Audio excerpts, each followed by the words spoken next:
Hey guys, J-Man here. Welcome to the first episode of Circle of Iron. This is kind of replacing our Days of High Adventure. And the reason that came about was that we wanted to cover different kinds of movies, not just adventure movies. So I decided, because Circle of Iron, the movie that we did, which is the Bruce Lee script that they adapted, we had a great stream. And we really did a deep dive in that movie. Now, we're not going to deep dive every movie that way, but because that was really kind of well received and I had fun doing it, I thought Circle of Iron, let's call ourselves Circle of Iron, and we can talk about different kinds of movies. So that's what we're going to do today. Before we get started, we got a great panel lined up. Let me talk about what's happening. On Monday, it is Earth's Mightiest Mondays, and we're going to be covering 4 more issues of The Avengers. This is episode number 27.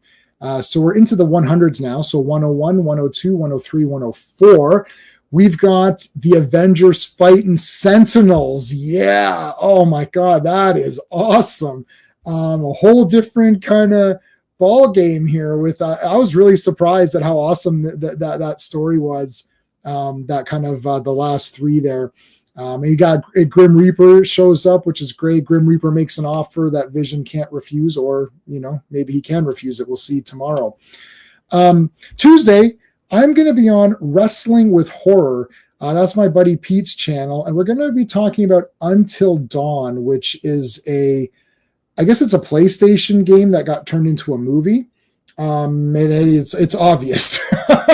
It's like, oh, that's probably some, video game. Probably works great in a video game. Maybe not so much in the movie, but we're going to talk about it on Tuesday. On Wednesday, almost everybody on this panel is going to be on the Action Elite Live. That's my friend Owen's channel. And we're going to be talking about Chuck Norris and Lou Gossett Jr. in their epic fantasy movie of high adventure called Firewalker. Little known fact, no one walks on fire in that movie, so it's a little bit of actually, do they? No, there is a fire in it, but nobody walks on fire. So, but other than that, it's Firewalker, and it's going to be a lot of fun. All right, Thursday I'm taking the night off, but Friday, the return of Fantastic Fridays. Yes, we're back.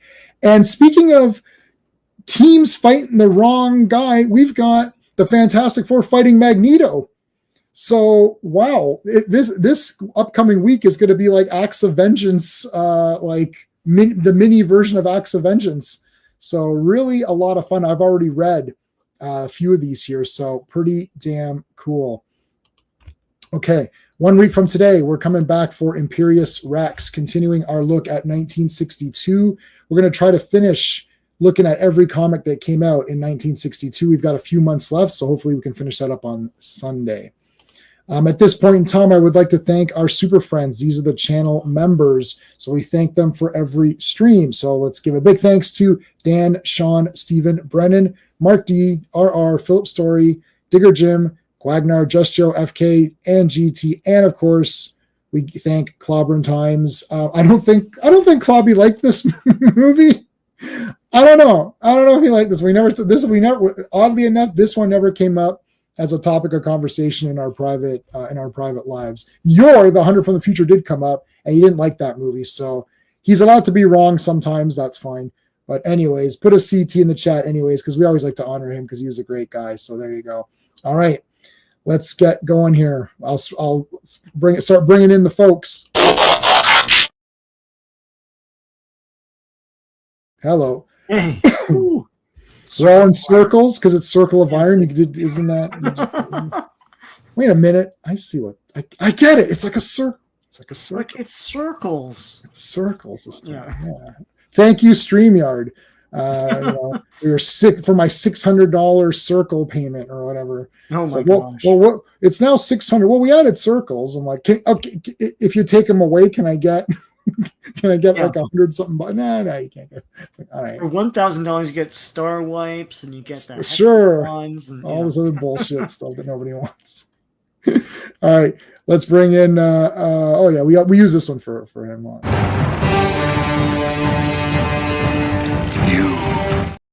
You. Now I think StreamYard needs to give us the Wayne's World. That's what Let's do the we're Scooby Doo. Yeah, that's what we need. I was gonna say we gotta do the Canadian. We gotta do these streams in Canadian. At least Sean and I. Welcome to our stream, eh? There you go. We're gonna be looking at a beauty movie, Phantom of the Paradise. It's a beauty movie. Yeah. Beauty shot in 2B, 2 beers. It looks good. He's got the, shot in 2B, 2 beers. It looks good. Looks good. Looks good. Yeah, I should clip that. Do the Canadian. Welcome to our stream, eh? So, all right.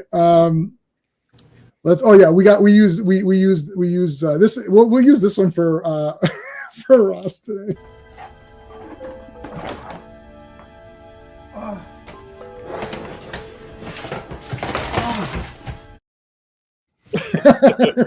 How's it going, eh? How's it going, eh? Are you friendly? No way.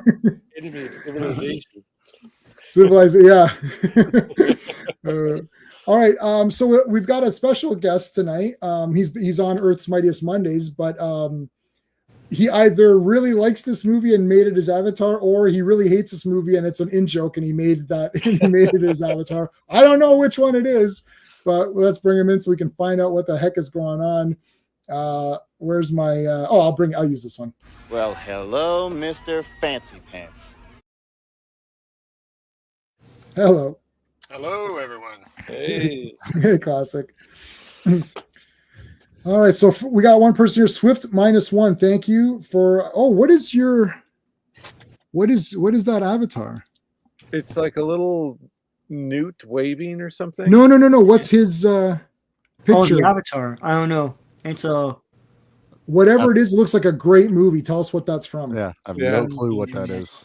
That looks like it's like She Killed in Ecstasy or one of these like weird like Italian Admiral Tiag is here. What's going on? Thank you for being here. What's happening? All right. Paul Williams peeking over my shoulder.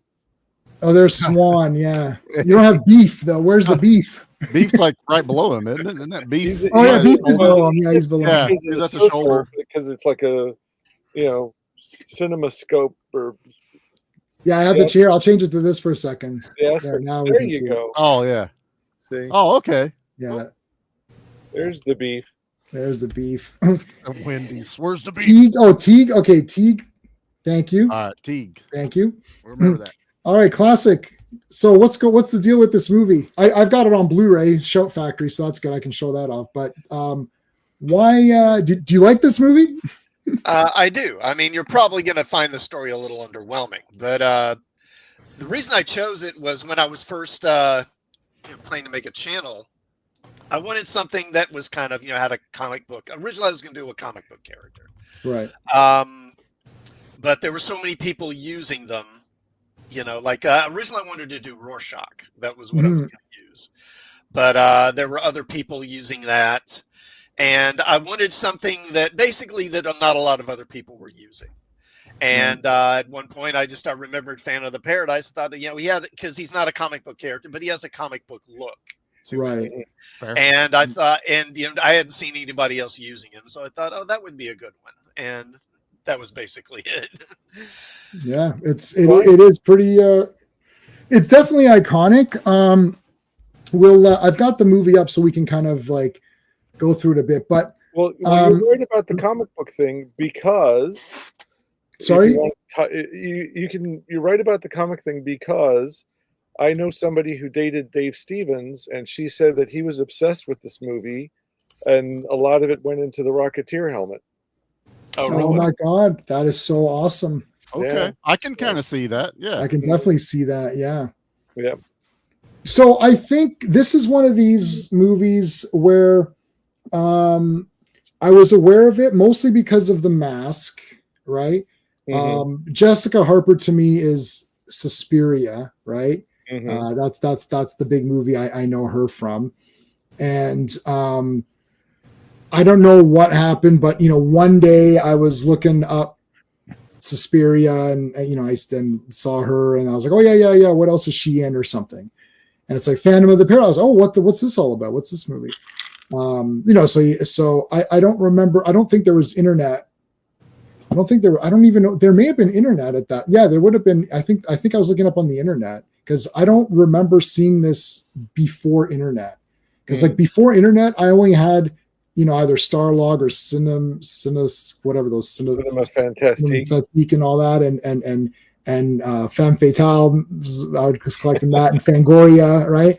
So I don't think I saw this in any of those. So I think it was internet days, and I don't have this on DVD, and I never had it on VHS. So the first version I ever had was the Shout Factory Blu-ray, and I think it all came together nicely. Like it was either up for, I was like, Phantom of the Paradise, what's this about? And I looked, I was like, oh, this looks like super cool. And then I'm like, oh, it's out. I was like, oh, look, it's so maybe it was on pre-order, or like it all fell into place. So it's like I was able to get the Blu-ray, and I watched it. I thought this was awesome. And I watched a lot of the features, but that was back then. I don't remember how long ago that was. So the Shout Factory one is a pretty cool. I'll show you the. They did their kind of, they did their excellent.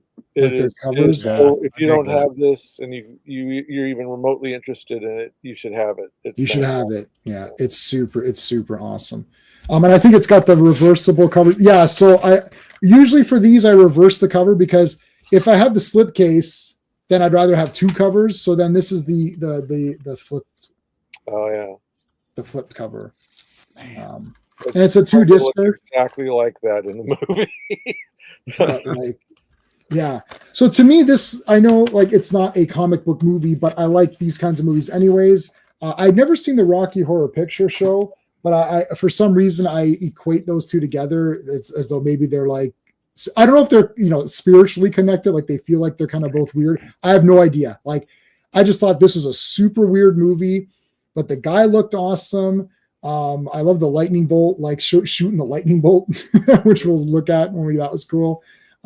Basically the guy looked cool, and it's basically Phantom of the Opera with, they're kind of right. Would you like to know how they're connected?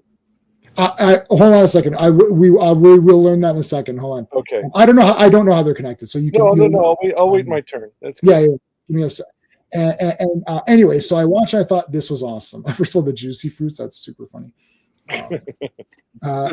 And like musicals for me, like it's just weird. Like sometimes I like them. Like I don't dislike musicals, because I watch Bollywood movies and a lot of them are musicals, right? Almost all, or have a large music component. I do like, Singing in the Rain. I do like Sound of Music also, but Singing in the Rain. But also like some of the weird ones, like Repo, right?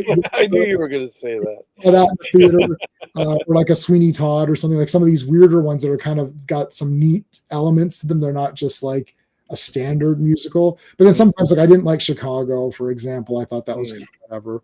I did like Moulin Rouge because it just had really neat visuals. I thought that movie version of it, which with Nicole Kidman and whatnot. So anyways, but this was like way cooler because you had all these awesome characters. Like this could have just been a comic book. This reminds me of like Tank Girl or something, where everything going on in Tank Girl is weird and neat. I can see that. Yeah, right. Like, I like this kind of look. Technically, it's not a musical because all of the songs are performed on stage as part of the concert or an audition. Yes, that's true. Yeah, it's not formatted in the same way or whatever. It's like that makes a difference. Yeah, the songs play a part in the story versus the songs telling the story or whatever, right? Like it's a bit different. They're not having a conversation in song. Correct. Is what a lot performances, of their performances. And like movies like Repo, I don't call musicals, they're operas, which are two completely different things. Yep. And that's why I lean more heavily to like the Repo and Sweeney Todd and stuff like that. Musicals, I hate musicals. I can't stand that break into song, telling the story. I don't like it. This is more palatable to me. Right. Well, yeah. So there you go. Now, I like Judy Garland. So I've seen almost all of her movies. I think there's only like 2 or 3 that I haven't yet seen. But so I like her. So I'm okay with it. I'm used to that. But also, growing up in my place with my grandparents, they didn't like anything that's too weird. Like, my grandfather liked Dukes of Hazzard and James Bond. He liked simple things. It's like, I know who the bad guys are, I know who the good guys are, and nothing too crazy is happening. Right. Like, like Boss Hogg isn't murdering like people. It's just shenanigans. Even James Bond, there's nothing really evil going on. Like somebody might get killed, but it's not like Friday the 13th or something crazy, or John Wick, where it's like ultra violent, right? Like he wouldn't like John Wick. He'd just be like, what is this, right? Like, so he liked those kinds of things, simpler, right? Like simpler kind of stuff. Anyway, so he would not like this, no, but he just wouldn't like this way. He definitely would not like this way. Anyway, so that's my thing. So I'm new to this movie in the sense that I when the Blu-ray came out, that's when I had seen it. So Sean, when did you first encounter this? I saw this on TV first, but I saw it like towards the end onward. And the problem is, if you caught a movie back in the old days, when you caught a movie partway through, you probably didn't know what the hell you were watching, and there was no way to find out. If the TV guide said to be announced, and the bumpers before and after commercials just said great movie or midday movie, but they didn't tell you what the movie was, and you had no info button, then you were screwed. That's my Phantasm 2 story. I missed the beginning. I started Phantasm 2 when they were making the 4-barrel gun. I was like, this guy just put two barrel. I was like, wait a minute, this guy just did 2-barrel. It's like math. I'm like, this is. Like, he took 2-barrel guns. He's got 4. I'm like, this is the best movie ever. And I didn't know what it was. Anyways, and they put the credits on. All right, so sorry. Go ahead. Yeah, so like I think the scene I caught it onward was when they're revealing that Paul Williams made a deal with the devil, like he's in the bathtub and everything, and I saw this cool guy in a mask watching it, and I'm like, oh, this is awesome, and I could tell right away that's the bad guy and this is the good guy, right? And then he sees that what's her face is going to be married, and then he has to rush off, and I'm like, oh, it's like Batman, this is awesome.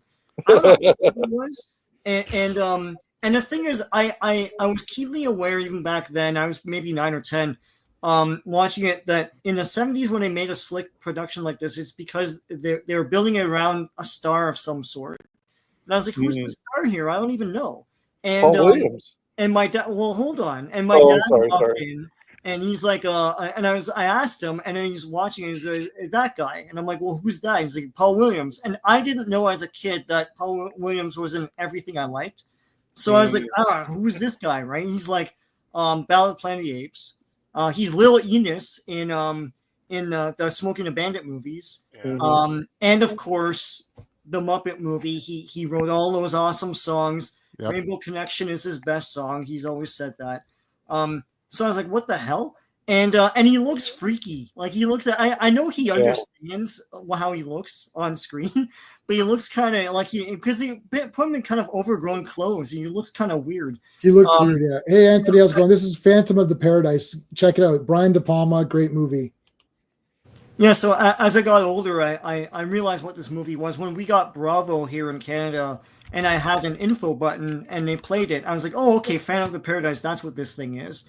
And then when it became available to buy on DVD, I bought it. And then of course there's the Blu-ray as well. I grew up with this movie. It's to me, there's a lot of these like 70s rock musical / opera things that, like from the mid 70s to the mid 80s. Like I love The Apple. I know it's terrible. I love I love I've always loved Xanadu. Yep, that's coming out. That's coming out. That's coming out on Tuesday, 4K. Oh yeah, you're gonna get Doesn't make it any better. Oh, yeah, but Ross has to go. Take it easy, buddy. Thanks for coming on. I appreciate it. But yeah, there's a few things I was always puzzled by, and we never had the internet. So like the superimposed logo on the podium in the yeah. So I looked it up. I think we all looked it up, right? And it's basically they're covering over a logo that some other company claimed to own, and it has nothing to do with the movie, but it looks so distracting. It's like this thing, and it's because they didn't have digital technology like we have now. It wasn't seamless, right? So the good news is that on the Blu-ray it looks even more distracting. Oh my god! Yeah.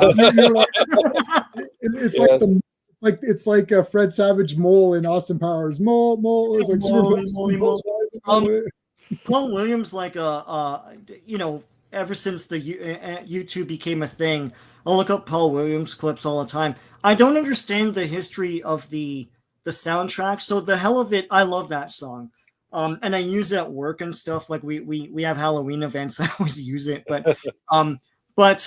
this movie was what, 1974. So all of a sudden in 1977, he's playing it on TV specials and stuff. Like in he's on a Brady Bunch Yes. Friday Hour where he pushes Greg and Peter Brady into a pool. It's awesome. And he's on Hardy Boys and Nancy Drew Meet Dracula, and he plays the song there as well. That's very 70s, eh? And yeah, I don't know. The song is awesome. Clearly he loved it too because he's playing it well after the movie came out. All the songs here are great. My last thing is, I guess, like I had to look this up, and they are producing one now, but I don't know why they never did. They make every stinking movie into a Broadway musical. Everything.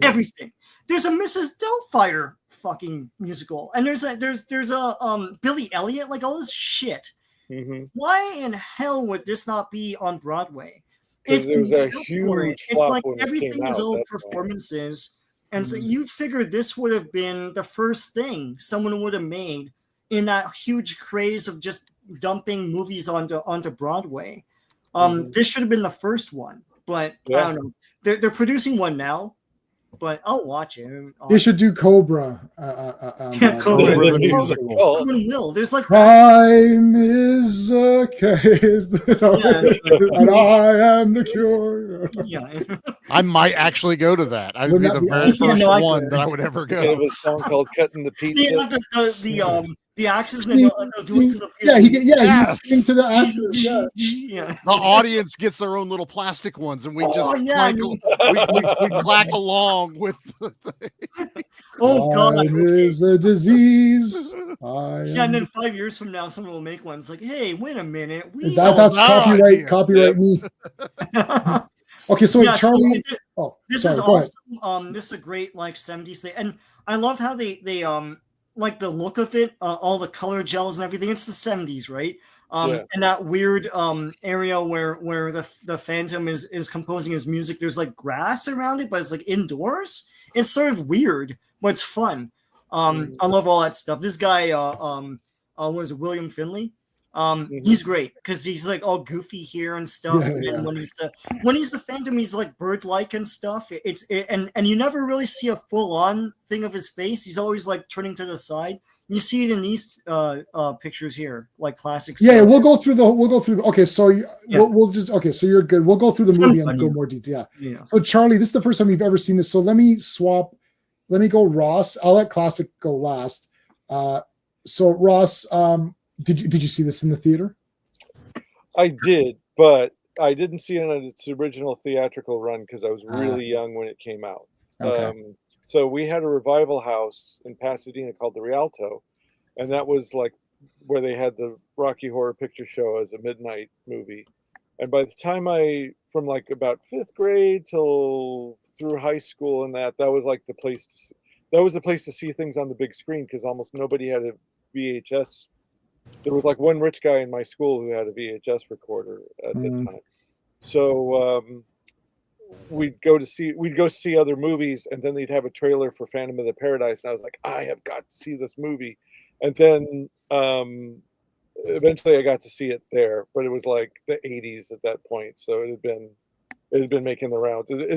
It's kind of like you nailed it, J-Man. It is kind of like in the same breath as the Rocky Horror Picture Show, but I don't think the songs hold up, and it doesn't have the same energy as Rocky Horror. You've never seen Rocky Horror, right? No, I thought so. I don't know. So what's the connect? Is there a connection, or there's a very deep connection? So there's a little known sequel to Rocky Horror Picture Show called Shock Treatment. I that came up when I was researching this movie. Okay, Jessica Harper plays Janet. So she's one of the 3 main leads. She replaced Jessica Harper. Yeah, exactly. Sorry. Yeah, I like her better. There's parts of Shock Treatment that I like a lot better than Rocky Horror. In fact, when they were promoting it, they said it's not a sequel, not a prequel, but an equal to the Rocky Horror Picture Show. In some ways, I think it is, and part of it's because she's so awesome in that movie. So anyway, so I've loved this movie since like the first time, since I saw the trailer. All I needed to see was the trailer, and then I got the DVD of it. I had it on VHS, and then I got the DVD of it. And then I got the Shout Factory Blu-ray, and then I was showing. Yes, let me make you full screen. One sec. Okay, put it in front of your face. So that's the novelization on it. That's the novelization, and I've got the soundtrack on vinyl downstairs. That's it's awesome. By Bjorn Rostang. Never heard. That's like my favorite novelist. I know. Yeah, right. So I'm sure it adds like all kinds of depth to it. But every little bit of Phantom nuggets, trivia nuggets, I'm all over it. And then, so I was going to ask you guys, you being you Canadians, being the civilized people that you are, you have something called Phantom Fest that happens. So that's happened before. Did you ever make that? Because like Paul Williams showed up, and it's like everybody who was involved with this cast seems to love it. It wasn't like Rocky Horror where it took them a while to come around and embrace it. Yeah, so I'm looking. I'd have to see. It's here. It's in Toronto. Yeah, I've never been. No, we missed it. We just missed it. Yeah. No, it was like last week. It was Fan Expo. It was Fan Expo weekend. So like that wasn't going to happen. Oh yeah, okay. But no, I may have gone before. I'd have to see. Like the thing is, I used to go to anything just to watch whatever. Like I got to see. I saw Texas Chainsaw Massacre Part 1, like in film form.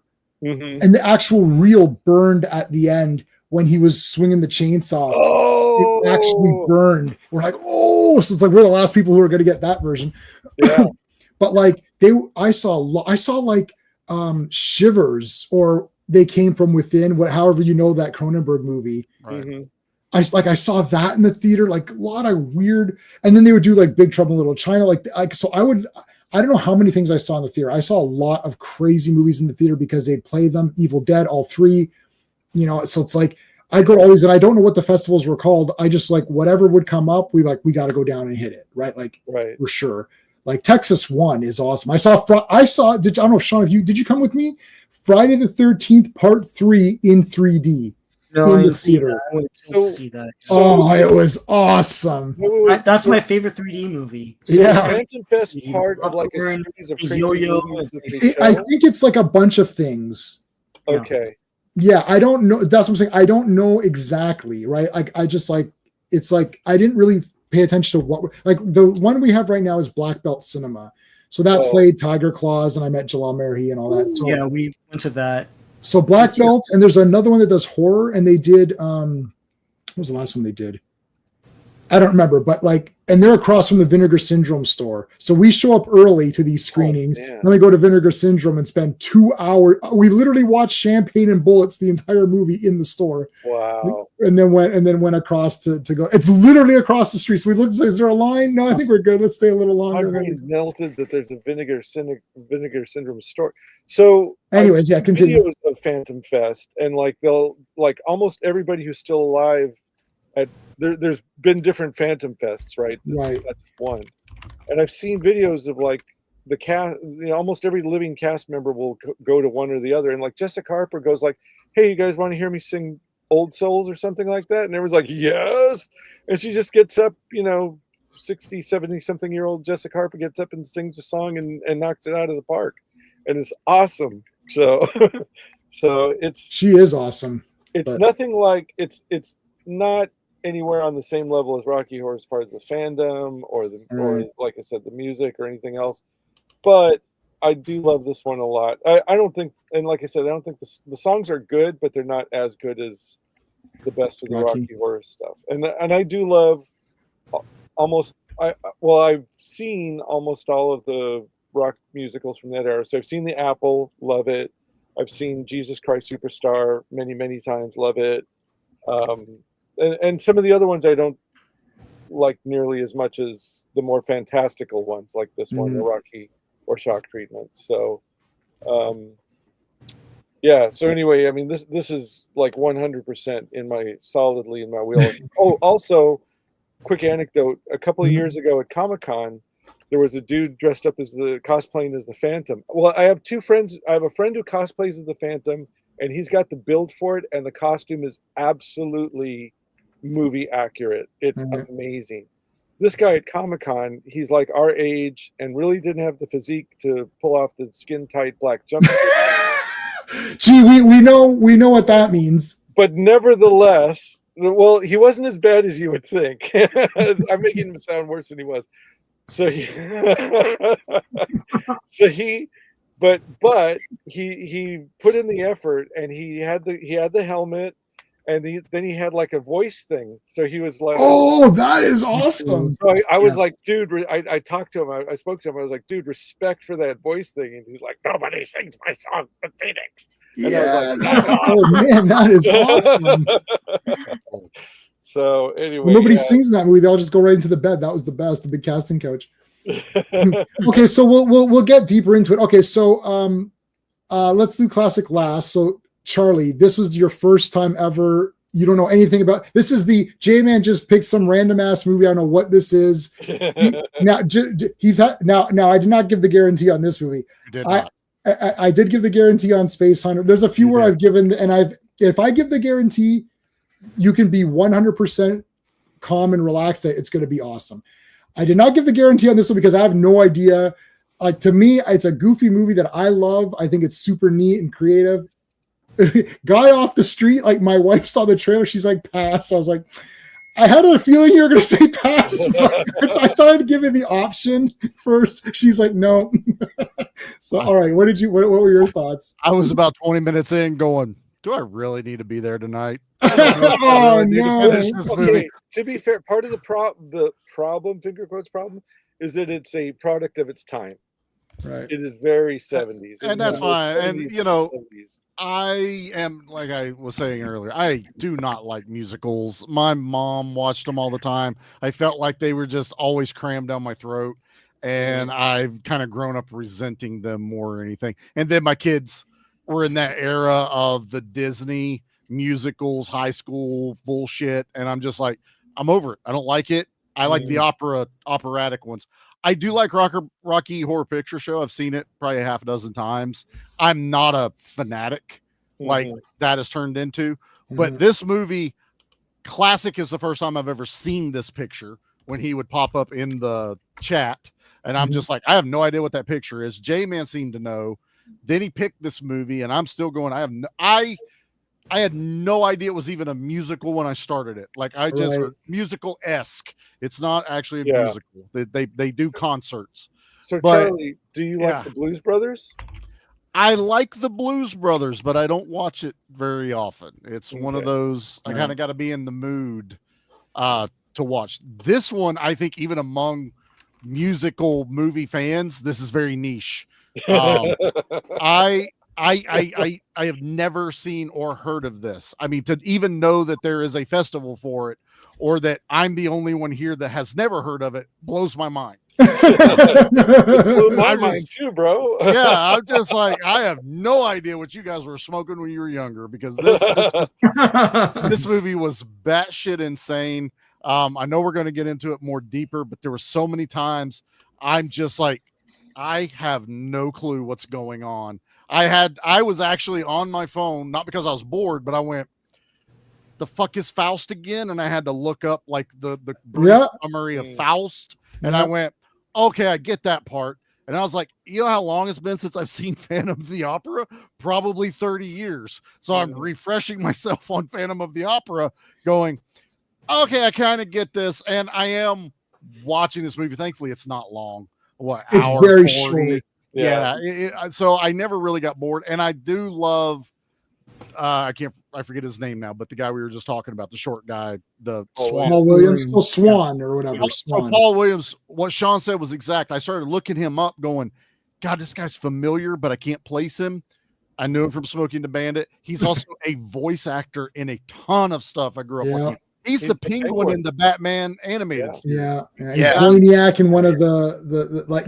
Once you start looking up, you're like, holy shit, this guy's in everything ever or whatever. And there was a moment he has like a monologue or something. He's talking, and I kind of closed my eyes and went, "Fuck, I can see Oswald. I can see Oswald talking right now." I was like, "Okay, I totally get who this guy is." I have questions as this movie goes. I'm sure that's not a surprise, but we'll get into it. The answer to all of those questions is going to be, Drugs. cocaine.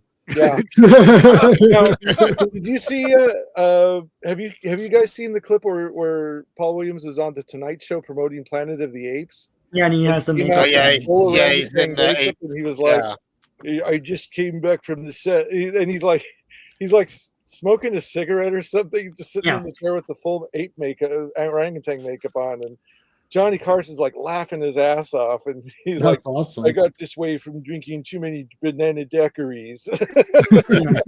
He looks like he looks like he's Planet of the Apes without. He's almost it's just like with the hair and everything. I was like, oh my god, Virtually he looks exactly the same. he's the same. Yeah, Virgil. Yeah, Virgil. Yeah, he's the same. He's basically the same. There's moments he looks like a really shrunk down John Denver with that haircut. But they made him like this big, like all the women want him and all this. I know. I was like, I'm not. That's the most unbelievable thing in this movie. No, he was a rock star, man. He's Back a rock then, star, he was like on all the shows. He was a rock star, and he wrote that song, the Coca-Cola song. I'd like to teach the world to sing. Oh yeah, yeah, okay. Yeah. Oh my god, he was on Policewoman. I've got that on DVD. Okay, classic comics. Why? What happened? Why this movie? Why? What did you do to me, classic? like my favorite movie's Conan. You know, there's like and Superman and Star Wars. Sean likes Star Wars, and you know, Charlie likes. What's your favorite movie, Charlie? Like, stuff like Demolition Man. Demolition Man, movies, Judge. You like Dredd and RoboCop and Total Recall and stuff. So and then it's like classic comics. Oh, I like Phantom of the Paradise. Oh, okay. Phantom of the Paradise. Well, I mean, honestly, it's not like it's my favorite movie ever. I do like the movie a lot. I do think I think it's just got a lot of charm to it. And but how I first came by it was I saw it on TV back in it was probably like 79, maybe give or take here, because it aired on television. It was like a late night movie thing, and I remember seeing it then and really liked it. And you know, although admittedly some of the stuff went over my head, I think I didn't quite get it all.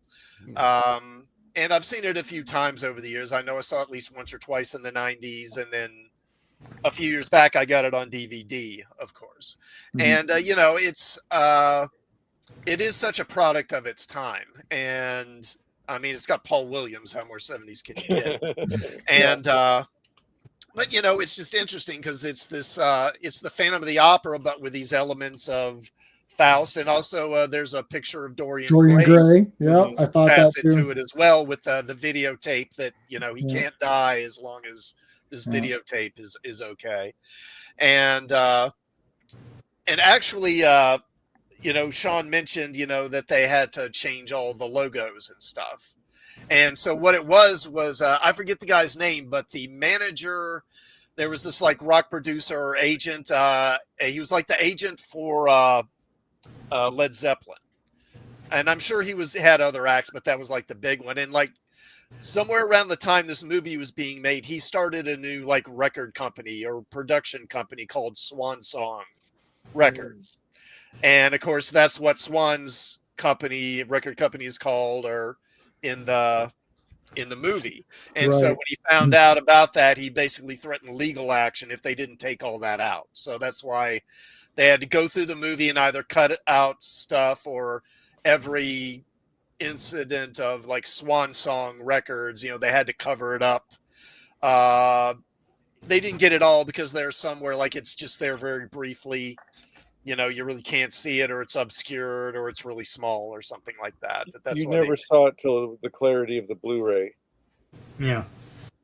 Like in that opening shot when they show the marquee and you see, you know, the Phantom of the Paradise up there on the marquee.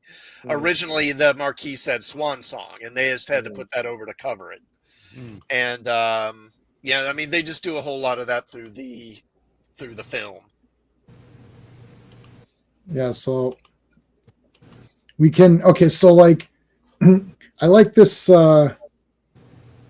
font. Like I can't play it because it'll yeah.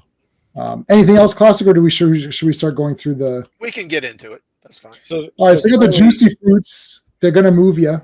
No. Yeah, was the gum out before this, or that Pressman Films? That's the producer of your Stallone Judge Dredd movie, Edward Pressman. Oh yes. There's a connection. I like the Death Records. There is a Death Records T-shirt which I looked up after watching this. You can get it on TeePublic. They can do it for you. Okay, that's pretty cool. Throughout the 80s and 90s, almost every convention I went to, you could either buy the T-shirt or some dude was wearing the T-shirt. And then I would look at the guy and he'd look at me and we go, bro, Well, the Juicy Fruits are totally lame, which is great. It makes them even. They're like I love Sean and I love Josie and the Pussycats, and they've got Du Jour, which is the alternate Josie and the Pussycats band, and it's like the boy band Du Jour, and then they all blow up in the plane, but then they survived, and then they got beat up at the Metallica concert. They land in the Metallica concert and they get beat up. And they survive the plane crash and they get destroyed in the Metallica concert. Yeah, so they're all in like cast except for the one guy. He's like, well, you don't look too bad. He's like, oh, I knew all of the lyrics to Enter Sandman, so I was able to survive. But Du Jour is the best thing in that movie. But like the Juicy Fruits are all look out, they're great. And there was a lot of 50s nostalgia going on at the time. Mm-hmm. I think American Graffiti had come out just the year before. Oh, awesome! Well, and of course, Na was supposed to play that role. Yeah, made too many demands.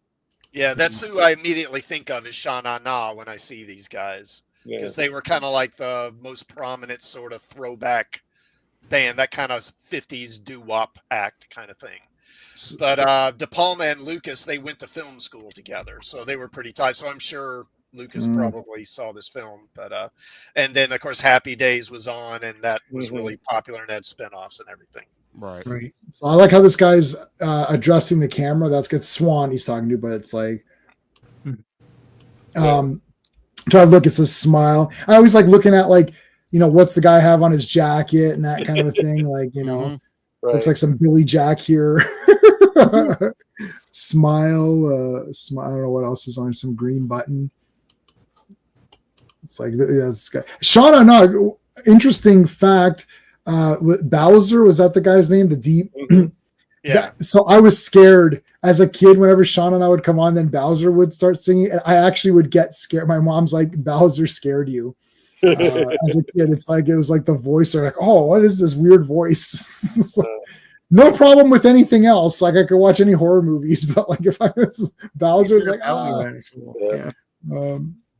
so they're looking for the new sound. There's what's his face, Leech, doing his, and they made him look like literally the thickest glasses. Like I just got new glasses. They all have they didn't have the thin. I guess they didn't have the thin lens technology. It's like these super Coke bottle they're the Coke bottle ones, man. My best friend growing up had Coke bottle ones, and now he went to the Air Force and they fixed his eyes and he doesn't wear glasses. And now every time I look at him, I go, "You just look so fucking weird without your glasses." You know that, man. I'm always going to tell you that. Even till we're 80, you're just looking fucking weird without your Coke bottles on. I think these are thicker than they really were. Like this is super fake, or like they made them nerdier than. These are glasses, not the plastic ones you can get now. Right. So I have a question about glasses this. Already. Go ahead, Charlie. So he's not supposed to be there, right? He crashed this thing, correct? Because he goes outside and he pastes his own name over the Juicy Fruits banner. And then when the Juicy Fruits come off stage, they go, give us 20 minutes until the next act starts playing. And within 30 seconds, he's pushing his own piano onto the stage and starts playing and catches everyone, then turns. He's not supposed to be there at all, is what I was putting together. Right. Yeah, he's kind of crashed this thing to try and get noticed. That's what I was thinking, because it just felt so weird. Consult the novelization and see. Well, the whole thing is that this is going to be. They did this. So this, I don't know if anyone has seen Fade to Black, which is a great movie, and it's the same thing as this, except it's for movies. So this is music. Fade to Black is movies. The guy writes a script. The producer steals the script, and then the guy goes and he kills everyone. He dresses as different movie characters and kills off the people dressed as different movie characters. So he dresses as John Wayne. He dresses as like Dracula, like it's like whatever. So that's a really cool movie. Fate. It's I think Vinegar Syndrome has a good version of it. I've got just the DVD from Anchor, but anyway, so it's sort of like that's. I mean, this is the story of the guy stole the thing and then he like. Yeah, I picked up on that. I was just this guy's character in this. This is where I was just kept getting lost. Also the way they edited this movie, I'm just like, I have no idea what's happening right now. Like just so many different odd cuts, and we'll get to it here in a minute. But it's at the beginning. I don't even know how this guy ended up where he ends up in a few minutes. Yeah, the spatial awareness is kind of like it's dreamlike. You're just guys appear. Very much is. It's like fever dreamish. Yeah, it's like where is this? So it's like he's not supposed to. So okay, like they went what? They found the guy, and then because he says like I want his music, but I don't want him. Basically, I want his songs, but I don't want him. So this guy comes in, and it's like where is all this like taking place, and when is this taking place? I love this. I love the guy's shirt. Look at the shirts are awesome. Look at the shirts. Yeah. They all have weird drawings. Like this got a weird woman drawing on it. And then his shirt had, if I can get to it, like, look, he's got like, it looks like the same artist has done all these shirts. Yeah, it's probably. Yeah. Is that somebody in the art department. Yeah. Oh, it could be. Yeah, it could be. Yeah, so I understand what you're saying. Like, okay, so let's see where this. So it's all of a sudden he's like in this like cornflake. What is that? No. And then 20 years later, Steven Seagal is wearing that guy's jacket. You're not wrong. On Deadly Ground jacket. That's exactly what that is. I really wish someone would re-edit that half an hour environmental speech into the movie because that environmental speech is absolutely the funniest thing ever. It's definitely unintentional. Never to be seen. Okay, this is first of all, see, this is what I love about these kinds of movies. These little creative, chunks where it's like it's a cutaway, and it doesn't say no admittance or so. It's like in a weird font. Like who wrote this font? Like it's like this is not a typewritten font. Like everything's typewritten, right? Winslow Leach. It's like never to be. So someone did a special font. Just this to say, is the swan song font that they probably would have had to use rub-on letters to put it right. Just to say don't admit it. Like you didn't. You could just say no admittance. Or whatever. And did you see the other names? There's Peter Fonda, Dick Clark. Yeah, I saw that. Yeah. They said like Alice Cooper was listed on this. Like if you pause it just right, there was a ton of them. Yeah, we're never going to be able because I can only do 10-second backs and forths. Yeah, you're not going to catch them. Right. I will say I was impressed with how the movie looked. Like this architecture outside, the inside of the studios. This movie's well shot and well framed for what they're doing. There is a weird section that comes up where it's split screen. Yeah, I like that. I liked it, but I'm also going, I don't know what to focus on this entire scene, because I felt like I was literally turning my head. But I can only imagine this in the theater being like a fucking tennis match, watching what's happening back and forth. It's great now that we can play back things, but back then they had no technology like that. But because you can see, I know that the scene you're talking about is when that car blows up, but you see the Phantom doing his thing, and you see Paul Williams. Yeah, and then it comes together because they're moving the car. Each thing is separate. Yeah. But also, it felt a little comic book panelish too, I like that. as it's going through. I liked it. It was just very I wasn't expecting it, but I appreciate what they're doing in this movie. There's a Superman shirt for you. I was just pausing here because even this girl knows the real logo. Anyways, how come it doesn't have the James Gunn logo anyway? J-Man, can you go back a bit to where he's going in the building? Yeah. This? There. So this is a real place. This is actually this is in downtown Dallas. A lot of it was shot in Dallas. Okay. The interior, the inside shots, in the theater, in the performance hall, that was done at a place called the Majestic Theater, which is an old theater in Dallas. And this right here you're seeing outside, this was originally, it was the county courthouse. for Dallas County, and it's a museum now. But this is right in downtown Dallas here. Heck yeah! All right, well that makes sense. Awesome. It feels real, not like it was built on a set. Yeah. Well, the interior is the Film Directors Guild here in LA. So. All right, 1 second. Sorry. Well, Brian De Palma was like, everything he did for a long span of time was like a tribute to Alfred Hitchcock. So even the split screen thing was yes, Hitchcock movie. He was tributing, but like this whole thing is like a gigantic Hitchcock tribute the way it's shot. And it wasn't until Mission Impossible, whichever Mission Impossible one he did, was he just like just went totally like mainstream. But anyway, yeah, he did part one. He did Carrie. That was like his biggest movie. Right after this one, the first Carrie. Yeah, which is I like Carrie. Carrie's a good movie. Yeah. So Jessica Harper, here's Phoenix first appearance of Phoenix. No, I've got the first appearance of Phoenix. It's over there. No, that's a different Phoenix. I should have worn my Phoenix shirt. That would have been a better shirt. I'm wearing Joust instead. From the only shirt I had that was close is Ace Frehley from Kiss. Oh, I love Ace Frehley. He's the best, and he had the best solo album too out of the four. I think so. Here's your poll for this movie: which is better, Phantom of the Amusement Park or Kiss Meets the Phantom, or this Phantom of the Paradise? Better than Kiss Meets the Phantom, but the Phantom of the Park with Kiss is just like super. And like, first of all, Paul Stanley shoots a laser out of his eye, so that he makes that cool.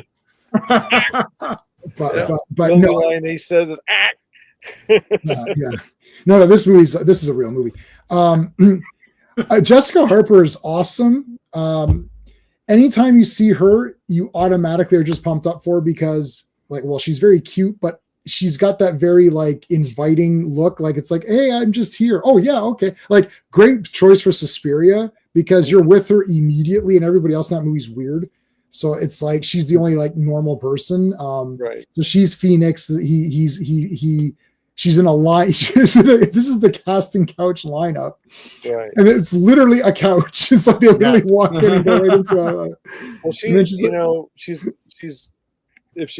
I didn't even realize she was in the original Suspiria until like after it came out on Blu-ray here. So like the first time I ever saw it was like with the restored colors and the just awesome looking. So yeah, and of course, Dario Argento is friends with Luigi Cozzi, who directed Star Crash. Everything's connected. Mm-hmm. So, Star Crash, never heard of that movie. Yeah. So we got to introduction of her here. Now here's all the girls going up.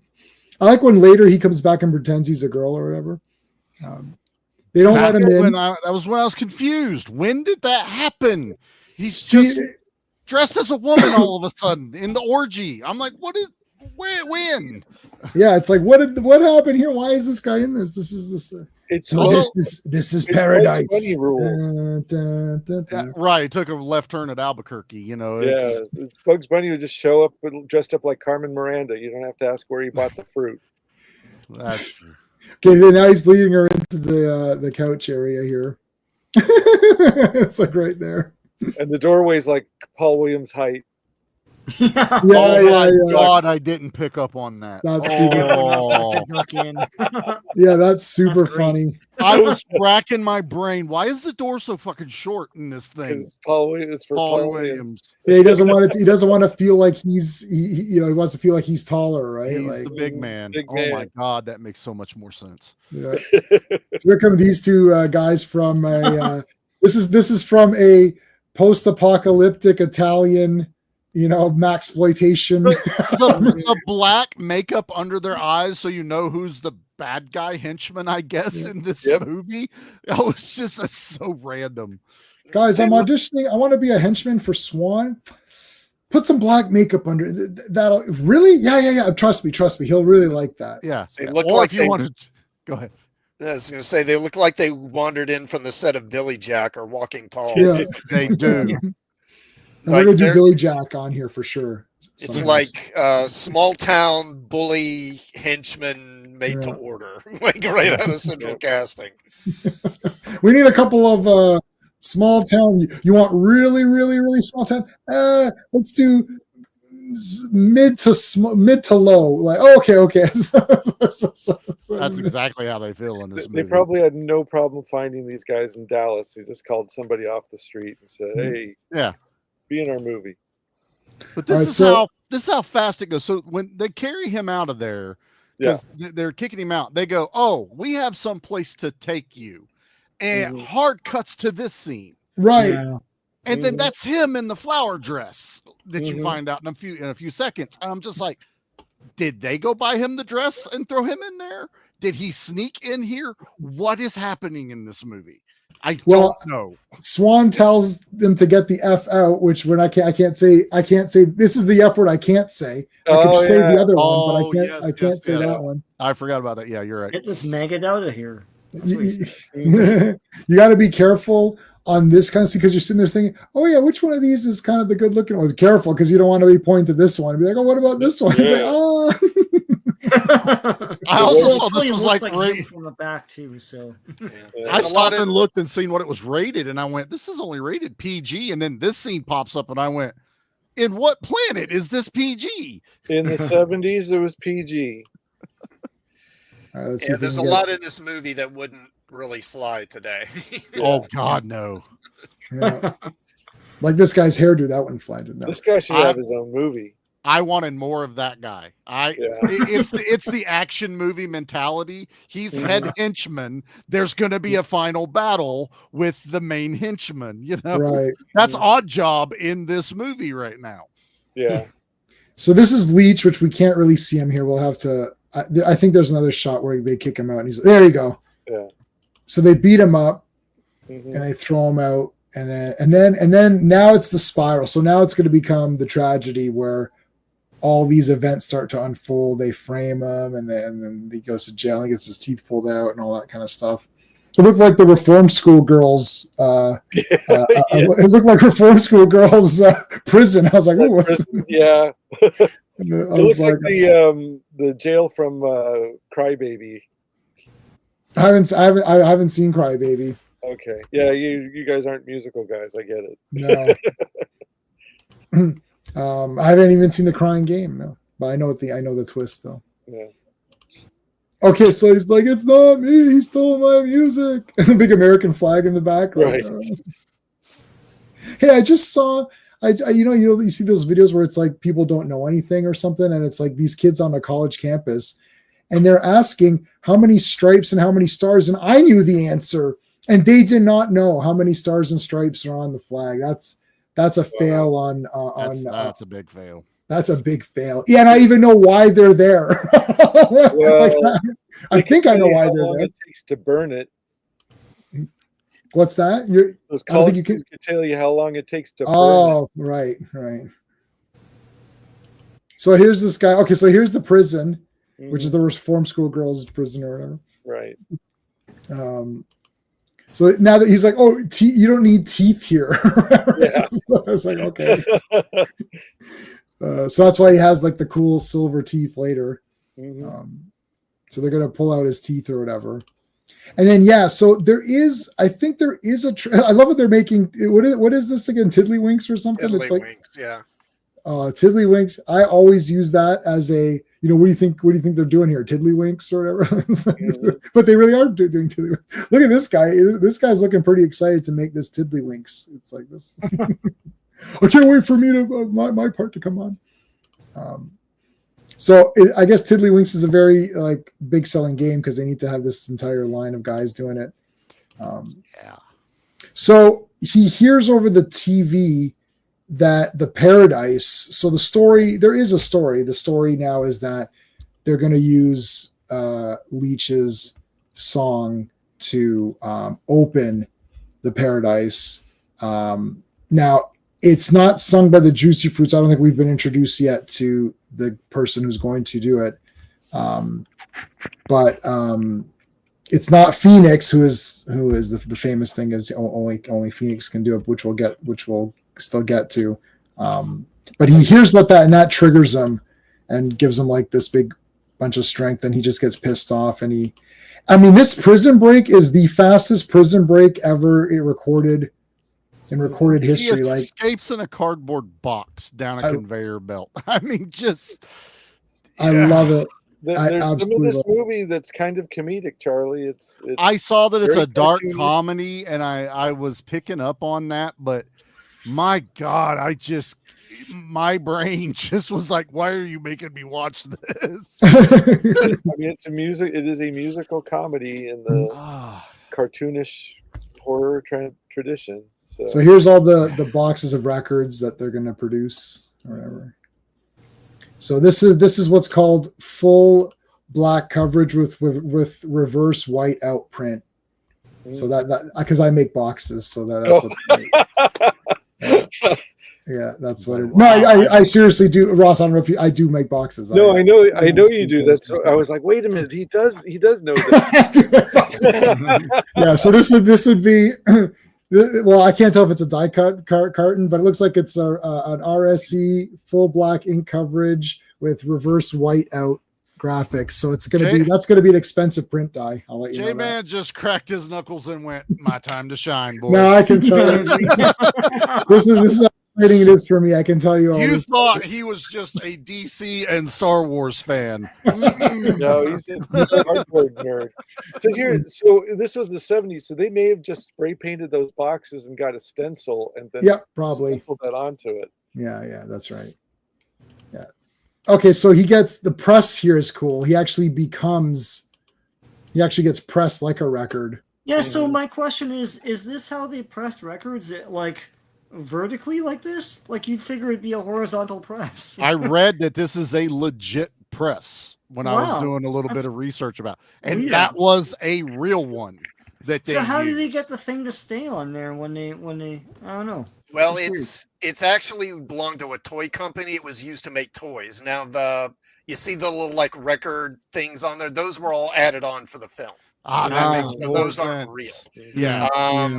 So it's a blown injection type thing for the toys. Yeah, like injection molding. That makes a lot more sense. And but when they were filming it, Finley, because what they did is, again, it's a real functioning press. So when that thing's coming towards him, it's a real press coming in. Yeah. And they put like some blocks down or something to like keep it from hitting him. But he actually slipped and fell backward into the thing. And it like pushed through the blocks, and they actually had to yank him out of there at the last second. Otherwise, he had really been caught in the thing. Yeah. There's low budget, and then there's you don't pay me enough to do this type of stunt. And this is a good shock of the blood now. Now it's like, okay, wow, we're really, because I also read that it was horror in this as well.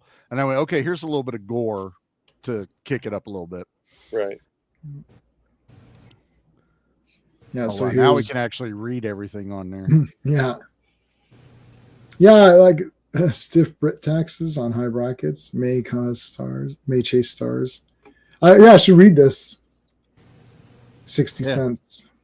Variety. December 4th, 74. There you go.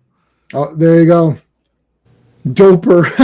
He's a tiny thing at the bottom there. Yeah. The Mad Toonsmith bites bullet. After vandalizing Death Records, Leach was shot by a security guard. Fleeing police, he leaped into the East River. His body was not recovered. Extra space for emphasis. Not recovered. So was it? Wait. Question. Yeah, was it recovered? No, I don't. It literally says not recovered. Oh, sorry. Did you not see the extra spaces, sir? What do you want us to do? Type it out for you? Rehearsal, Faust, Part 1, Juicy Fruits incoming. Oh, no, so it's not going to be Juicy Fruits, though. It's going to be Beef, but he hasn't shown up yet. Yeah. Like the colors here, again, really cool colors. That's why he flipped out, because he heard the Juicy Fruits were going to be doing the thing. Yeah, so he's going to sabotage them. Here's the split. So basically, you've got, so these scenes, I like this. So he's going to sabotage. There's like a little car that they're going to be like sitting on. So he puts explosives in that. And then you're seeing them rehearse on the other side. And eventually that car is going to get pushed into, so that it's going to become one. It didn't need to be a split screen, but it's just kind of neat that it is for no reason other than to just do it. I think it was just for like you said, just to do it, just because why not? No, this was a tribute to a Hitchcock movie that had a bomb thing in it. I Oh forgot. yeah, you were saying that Brian De Palma Yeah, does there a was tribute. It is a Hitchcockian thing. Did it look like they stole it from the Adam West Batman though? Because those sticks of dynamite were like bright ass orange. No, but I think Ang Lee may have stolen this for the Hulk. The Hulk. I also thought that too, Ross. You're not alone on that. They do the thing with the producer where he's basically he's the guy that's doing the casting couch thing. He grabs this girl's tops and basically like jiggles her tits. And it's like, I know this is also like a satirical look at movie music producers and the world behind, popular bands and musicians and stuff like that.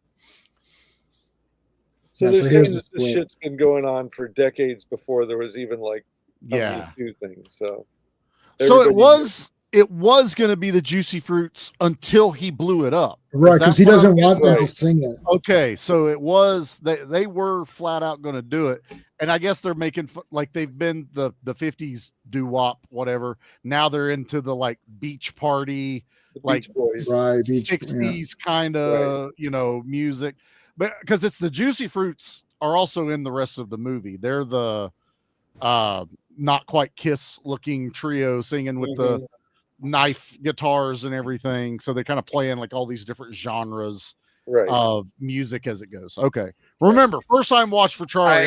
There's so much to take in. You're astute, man. I love hearing your takes. Classic, were you going to say something? No, nothing. Okay. So this goes on for quite a long time, this split screen, because I've been chaptering in 30-second intervals, and I've hit it a few times, so it's been a few minutes of this. Pretty cool. Yeah. Well, because it's the song's like 2.5 minutes long at least. So yeah, it does the whole song. Cool explosion. All the props to this that looked really good. Yeah, so we got an explosion. So now remember earlier in the very beginning when the first time the guy came to purchase, or he ends up stealing the music from him. It's hey Jed. Jed loves this movie. Awesome. Appreciate that. I'm still not believing you guys knew about this. Okay, no, there's not that many people knew about this movie, and I don't believe it. Guys, remember to hit the like. We're streaming this on many platforms, so please make sure you hit the like wherever you're watching it from, and I'll put some links in the chat for the other people's channels, so make sure you're subscribed to everybody. And Charlie, I'm going to put your YouTube channel because it's easier that way. That's totally fine. We're trying to grow it anyway too, so it works. Did I get Sean's channel in there? Where's Classic Comics? I was a little surprised at this because he reveals himself to the villain pretty fast, really quickly in this movie. That was not where I was really expecting this movie to go at this point. I like that a lot, though. I like that too. It does not make as predictable, sense. Yeah. So I want you to notice something. So I paused here. This is a good time with the reveal. So it reveals us, but the Juicy Fruits triggered him in the very beginning when the chubby guy first came to get the music. He's like, "Oh, maybe the Juicy Fruits could sing," and then he lost his mind and threw him against the wall. So he doesn't like the Juicy Fruits. But this is 30 minutes in. I wanted to talk because we're not going to rate this. But in my space system, P is for pacing, and the pacing on this is crazy. It has been 30 minutes of screen time. Mm-hmm. And there has been so much. We got the girl fully introduced, the hero, the villain fully introduced. Stuff has already happened. Like it's like he's already betrayed him. He's coming back for revenge. The whole everything is like breakneck pacing, and it still had time for a couple of cool character things, and it's still making fun of the music industry. It's like it's doing all of this stuff, and it's only been 30 minutes, and there's only an hour left, and the next hour is really fast too. This is like literally how to pace your movie and still get maximum results out of it. I understand who the characters are.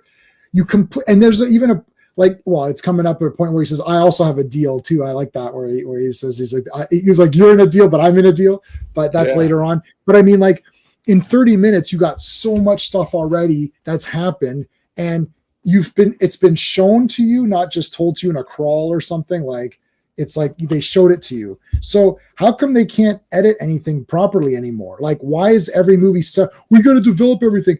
I fully am with Phoenix. I'm like, she's great. Mm-hmm. And she's great because you were with Leech from the beginning. It's like, oh, this guy's been screwed over, and this Swan guy's a dick, and you could tell he's a crappy music producer scumbag because casting couch and all that. So you understand his character totally because of his look and what he does in the movie in the first 30 minutes. You're with Leech. You're with Leech because he's been screwed over. Leech likes Phoenix, so you're like, oh, well, we like her too. All of that's in 30 minutes, and the first 2 minutes are that song or whatever, right? And then there's a 2-minute song in between there. Yeah, you've had songs in that. I blame Netflix for that because it takes 8 freaking hours to do anything with Netflix now. And I've got people, I know young people who are like, oh, well, that character wasn't, well, like the dude who's like the henchman, the guy who looks like a chubby 1950s guy.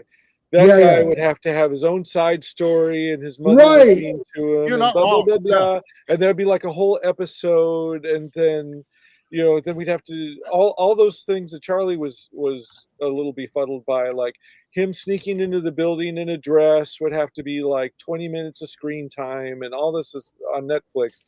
So that's why movies are 3 hours long now, and that's why you still get less for your dollar. And comics are the same way. It takes like 5 pages to have a dialogue scene that would have been like maybe 1 page in a 35-cent comic from the 80s. So well, they play this smart too, because you've set up everyone, because now you want the story to focus on Swan. You want it because he's been left so mysterious in the first third of the movie. Now pretty much everyone else, and now it's like now there's more layers to him. So now the audience wants to pay attention to what is going to happen as he's revealed to who he is. Right. And I do appreciate that once after you get done watching the movie and you can process it, you're like, oh, that makes a lot more sense now. Right.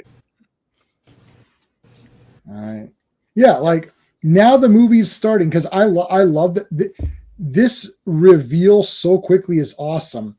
Because now it's like it's completely different. Because you would have thought, oh, at the end there'll be a showdown, and who are you, Phantom? It is me. It's Leech. Oh, it's you. I thought you were dead. What I thought. That's what you thought. And all of a sudden it's like, oh, hey, it's me. It's like, oh, hey, how's it going? And you're like, oh, what the shit? Like, where is this going from here? Like, this is almost like a sequel, right? Like you're almost in. This is part 2 now because they know each other. It's like, no, this is the same movie. Well, look at his face. Look at his face right now. It's like he knows exactly who did everything and who he is. He doesn't care. He says it. Yeah. He's smug. Yeah. He's smug about it.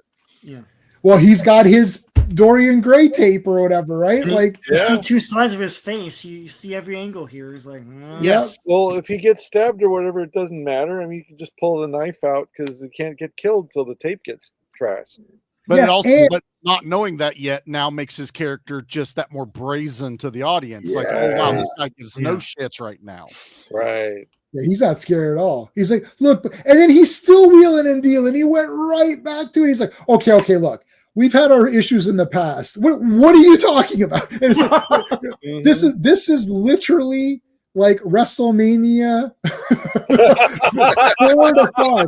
It's like, wait, what happened? You guys hated each other last WrestleMania. Now you're friends, but it's been 6 months or whatever.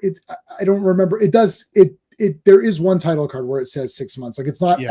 Most of the cutting is like what Charlie is saying, where it's just abrupt cutting. You're like, it's like Memento. Every time there's a new scene, your brain has to figure out where are we in the story and what's happening now. Right. Every cut is like that, except there is one time where it does say 6 months.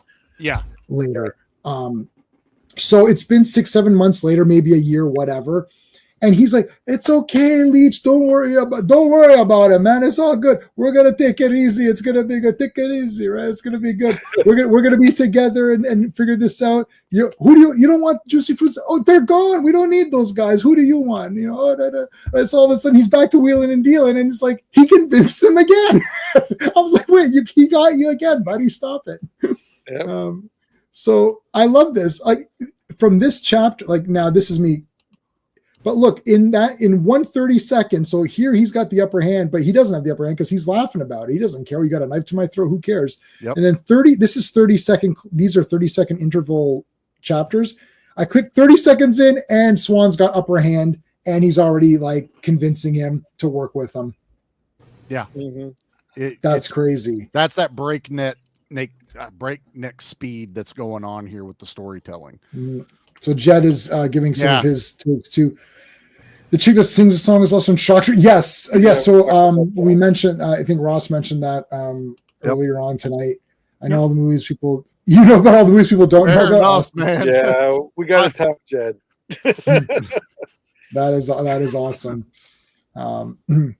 It's McMahon and Stone Cold. Stone Cold. I like that parallel. That clicked so much more in my head now when you said that, Jay, man. I'm like, that's exactly the handshake. The handshake. Now we're all back. It's like, wait a minute, you literally hated each other, right? The mega powers formed, and then 1 year later they exploded. They exploded in fire. Look who stuck his nose in with no reason at all. I've got that. Everyone knows that. See, you already laughed. I haven't even played it yet.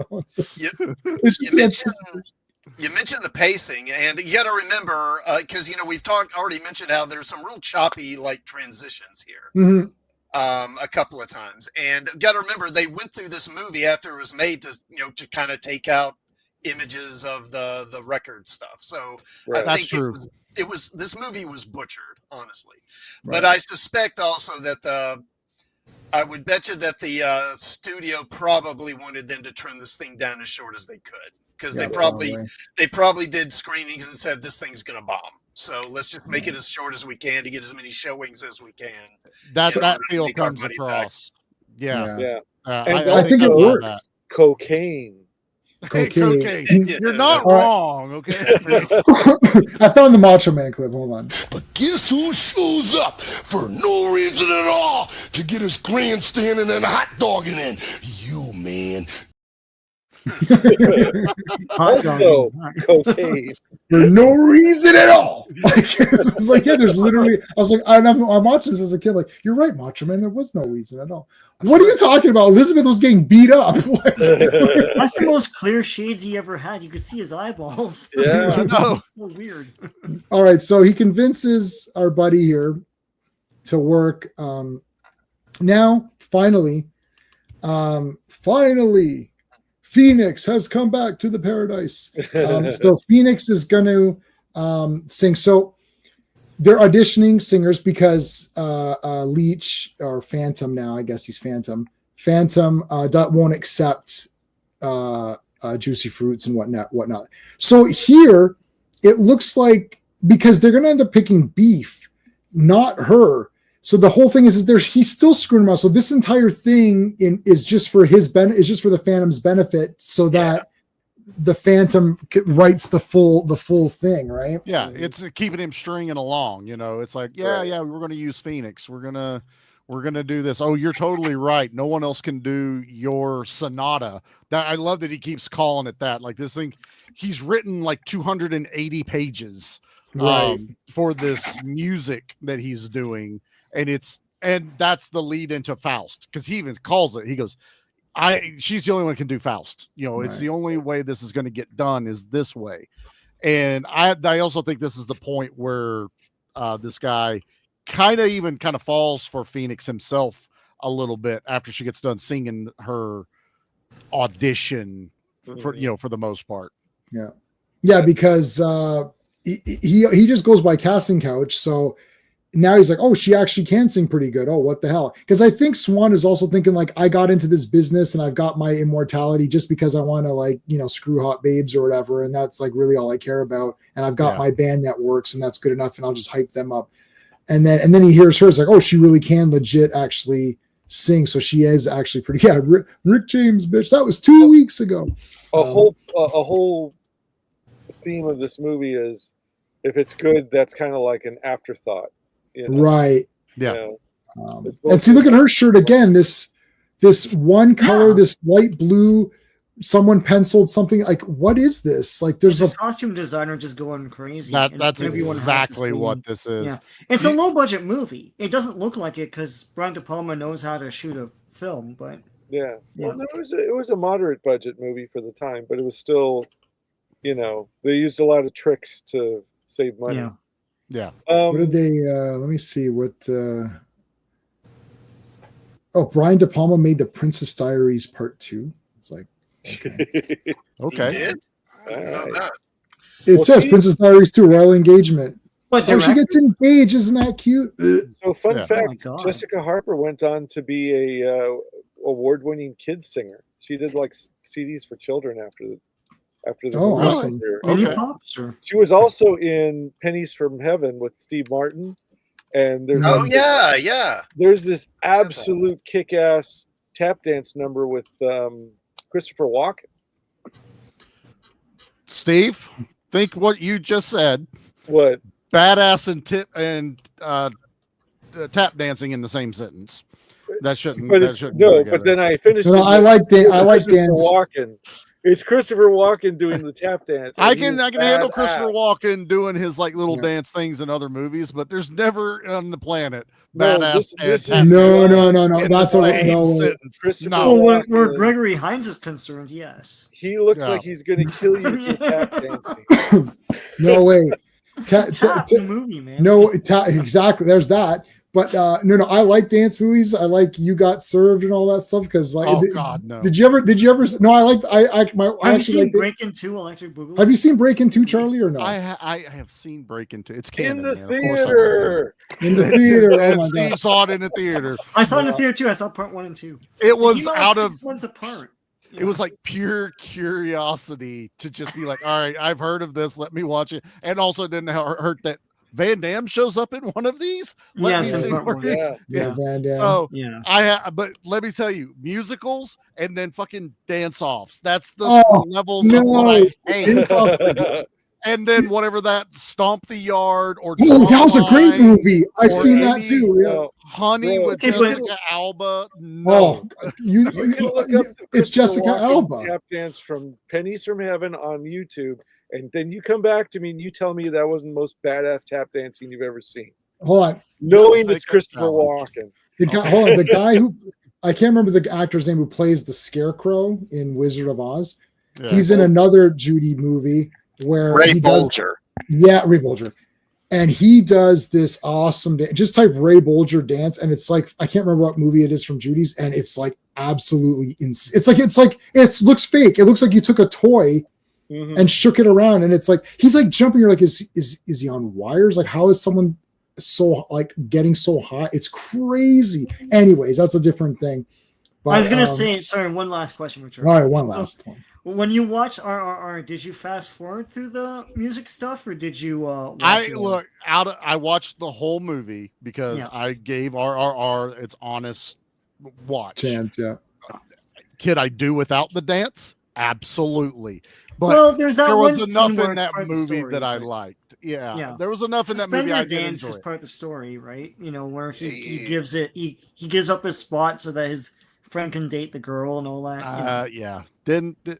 Not a fan, but I still enjoyed the movie. That's fair. Okay, you're not swaying me on this, okay? Hold on, I got the perfect clip.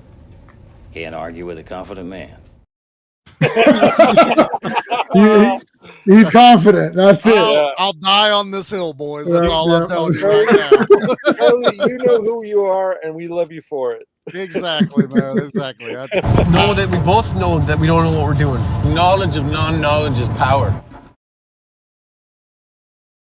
Look, I showed up tonight. That should show my dedication to what we're doing here.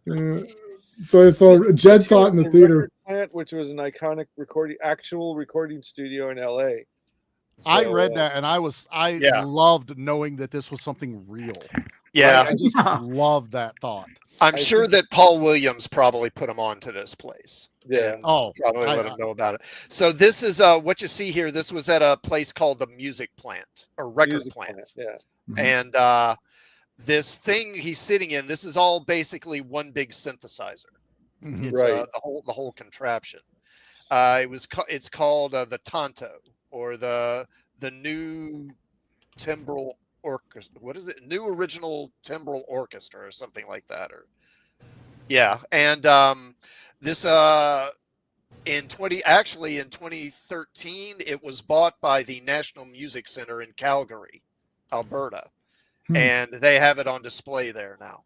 I'd love to look at this. Like this, just like the curved, boxes in the back that kind of look like arcades, but it's just to keep everything within an arm's reach. Like you could be centralized in there. It looks really freaking cool. I'd have this hanging on my wall. This picture of him and all this stuff behind him. This just looks visually awesome. This is my favorite scene in the movie. I agree. I think this is probably my favorite one as well. I'm sure the shag carpet smells like bong water, but it does. Yeah, it looks like he's learning how to play cars on that. BO and bong water. But this is probably Paul Williams in his natural habitat right here. Yeah. Behind that board, getting this guy's voice just right, which I did like. He's got like the Darth Vader chest thing, sitting there that he can plug into and sound normal, or, and I like that Paul Williams is also doing this where this guy can sing his character, because he is singing earlier, that he now can get that voice back if he ever needs to. Paul Williams to use it against him. I like it. Right. The silver teeth application looks pretty wild too. It adds to the aesthetic. When he's singing in this scene, that's actually Paul Williams' voice. I read that. I thought that was really cool, because Paul Williams says something like, perfect. And he's talking about his own voice. I was like, this is really cool. That is actually really funny. That's awesome. And, they actually, when De Palma, I guess when Williams first got involved with the project, I guess to write the music, De Palma offered him the role of the Phantom to play. Oh, that he felt like he wasn't really the right parts, but he liked the Swan character, because Swan is basically just a more sinister version of him. He's basically playing himself. You could have told me he wrote it for Paul Williams and I'd believe you. That's how well he fit into this role. So actually, Jed is saying, Jed had a friend who would let him in for R-rated movies. I was actually lucky enough to see this part as older as kid. Oh, awesome. Oh, wait, let's see. Oh, wow. That's awesome. That is awesome. That's the set. Yeah. That's awesome. Oh, wow. All right. So here's the, everything's all good to go. You're good. Everything's fine. Then he's like basically lock him in. Oh no, here's the contract. So let's see if we can. This is like the Marx Brothers. The first part of the contract of the party is like, wait a minute, what about the sanity clause? There is no sanity clause. Yeah. So this is like the Marx Brothers contracts here. So the party of the first part gives the party the second part, and his I can never read these fonts. Full and power associates. Okay, associates. Full power to do with them and their pleasure to rule, to send, fetch, or carry him, or his, be it either body, soul, flesh, blood, or goods. Yeah, that's awesome. It's legalese in like a medieval font, Yeah. And even as a kid watching this as a 10-year-old, I knew what this contract was. I was like, dude, you're signing your soul away. Come on. It's a deal with the devil. I think this was the point where I went, okay, I need to read what Faust is. And Faust is basically a deal with the devil, Mephistopheles. Right. And, selling your soul for, worldly pleasures. And there's a Faust part 1 and a Faust part 2. So that really helped me understand the movie a little bit more. And I'm talking, when I read a summary, it was like 4 paragraphs of Faust. So I am not the expert, but it really did help put some pieces together on what they were doing. Yeah. Any story you've seen or read or heard about somebody selling their soul to the devil is basically derived from Faust. Do you know which movie I read that I was like, oh, I know what this is now? Bedazzled, 2011 with Brendan Fraser. Yeah. I went, I know that movie. That makes complete sense now. And it's literally, when you look up movies inspired by Faust, that is on there because it's also a remake of like a 1968. Yeah, that Bill Cosby Raquel movie Welch. with Yeah. I can't remember his name. But Also, the movie poster to this the poster to this movie literally says he sold his soul for rock and roll. He sold his soul for rock and roll. It totally works. But yeah, it really did help. And again, going in as blind as I did, because I didn't even watch a trailer first. I just went, I'm just going to start the movie and be as pure and clean-minded into it as I was going. But I was like, I feel like I should have done homework first. Yeah. No, I like this better. This is why I like that Circle of Iron the first time when we did the actual movie Circle of Iron, which is why we named it this, because we had we had a couple of guys who were like the experts on it, and we had a couple of guys who thought, yeah, I like this movie, I've watched it a bunch of times, and we had a couple of guys who didn't know anything, and it was like such an interesting. It's like, you've got the guys, the Ross and whatever. I saw this in the theater, and then you've got the, Sean and I. It's like, yeah, we saw this together when it came out on DVD or VHS or something. And then me and other Steve are like, we have just watched it today, apparently. So yeah, I just watched it. I just finished watching it now. I don't know anything about this movie, so I wanted to mention that he's like a bird character. The record label is a dead bird. That's neat. Obviously, and he's black. It's black and white, and he's silver. And when you have Phoenix too, that she's Phoenix, a bird character wearing bird character. Like she's even in a bird coat later. And the Swan. feather and Swan. You're right. Yeah. See, they're thinking that there's cocaine, but there's also the funny thing is, I'll get to Jed's comments. The funny thing is that even with cocaine and all this other stuff, they still made better movies now, or better movies then than now, because they still put thought into it, right? Like, what if they're all bird characters? Okay. I agree with that. We're security for Star Trek cast. Yeah. Oh my God. Star Trek's the best. Oh, heck yeah. That is awesome. Bedazzled's awesome. Yeah. Well, mostly because Elizabeth Hurley's in it. Hey, Brendan Fraser, love both of them. Yeah, he was good in that too. Movie. He wanted a hamburger, or he wanted a Big Mac, and she got it for him. That was the first wish they didn't count or whatever. Yep. That they always do that. They always mess. There's a Tales from the Crypt episode where they killed a cat and gave the 9 lives to this magician. So he was doing all of these like Houdini escapes, but they were real. So he was dying and coming back to life because he was wasting up a life. Yep. And at the very end, he's buried alive, and he's like, well, this buried alive trick is going to get me, millions of dollars. And then he realizes that the cat died. That was the first life. That was the first life. The cat only had 8. He only had 8 lives. He only had 8. Yep. I remember that one. That's a good episode. That's a good. I like stuff like that. Oh yeah. So he signs a contract because if he doesn't sign it, there's no movie. True. Sign it in blood. Thank you. Yep. No problem. Like that he pricks his finger.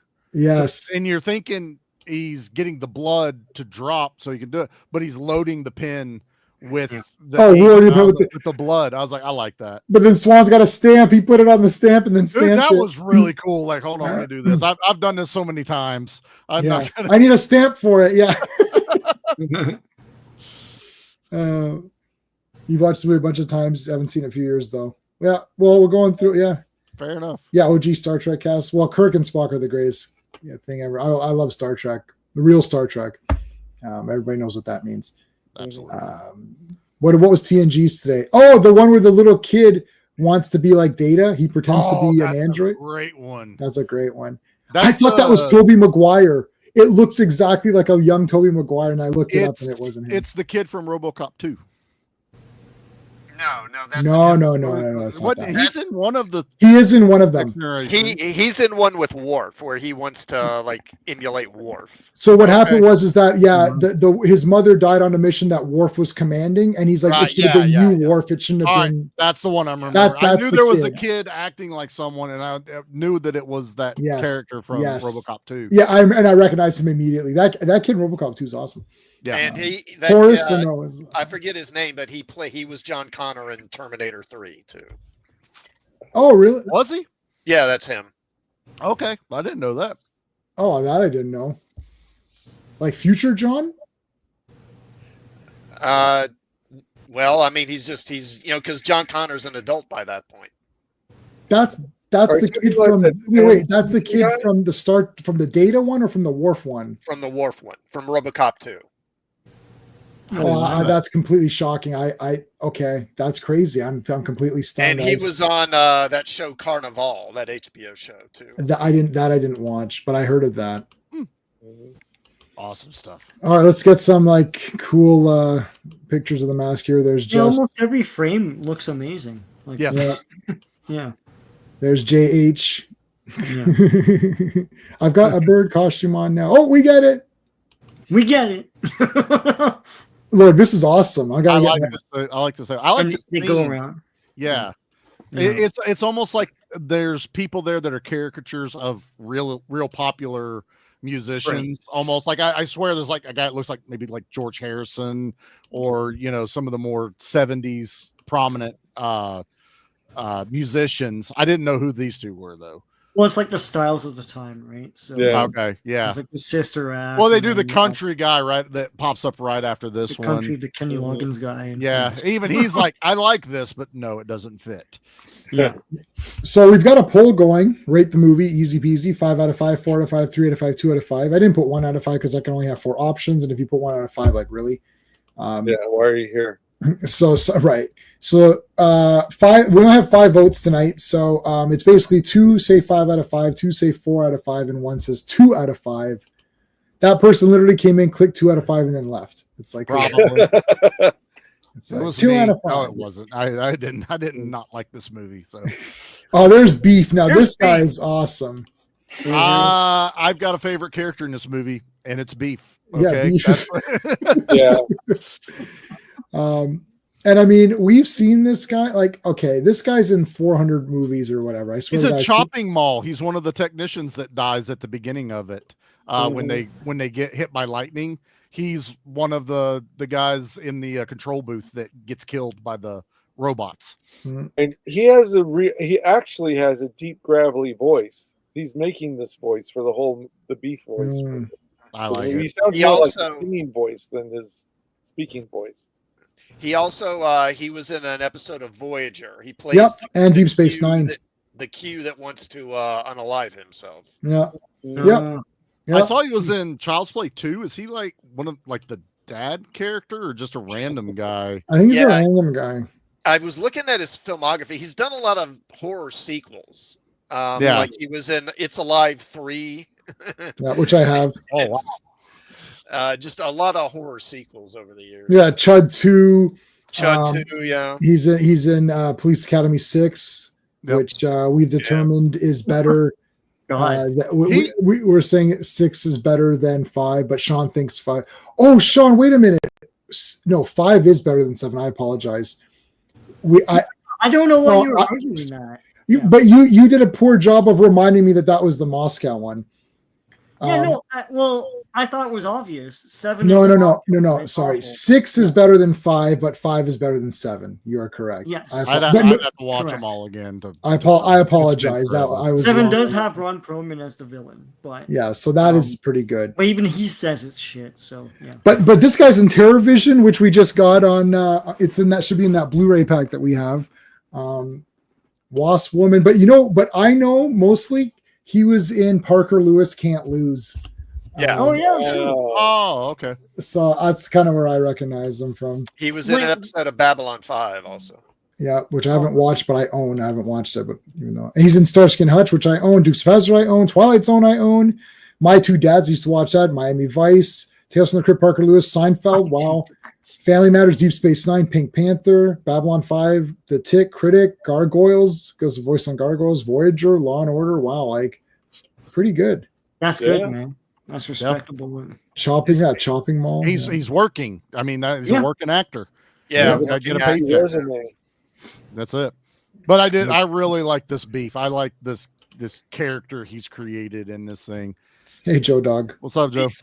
Beef is definitely a colorful character. He is. He reminded me a lot of Adam Warlock, the way he was depicted in his early days. Yeah. Like the hair and the costume and everything. Oh my God, Sean. Yeah. The color scheme and everything. Oh my God. Yeah, I hated that. Oh yeah, Warlock's hair in the beginning was weird.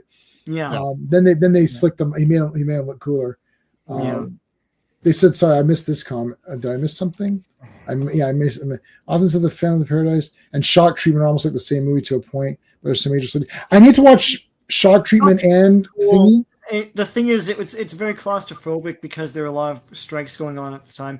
The songs are great, but the other thing too is it wasn't the same actors, so people got really disappointed by it. So Okay. Well, it's just the main. Well, weirdly enough, it's the main three that aren't the same, but everybody else is all the B casters. Yeah, all the secondary casts. Yeah, and Rich O'Brien's like got a bigger role. Well, he created the whole thing, so yeah. Well, there's the superimposed. Yep, there it is. Sean, if you've never seen Rocky Horror, you don't have to see Rocky Horror to see Shock Treatment. No, that makes sense. No. I'm glad you guys explained that because I kept I saw the marquee where it said Death Studios or whatever, and I went, that looks weird. And then this pops up, and I'm like, why does that look like that? That is just some really bad graphics, in the 70s. Makes sense now that they had to change it all and go back. Yeah, it's desperation, really. Well, that is the thing about Blu-ray though, because like that did not. When I saw it in the theater and I saw it on VHS and even on DVD, it didn't look this bad. I mean, I noticed it on DVD, but watching this it is on a Blu-ray stark. right now, it's just kind of like, whoa, that is. I can see why. I even thought of you, Charlie. I knew you were going to call that out. Honestly, I probably would have just been like, okay, that was probably just me seeing this old movie. I'm going to let it go. But you guys brought it up, and I went, oh, that makes a lot more sense now. I saw.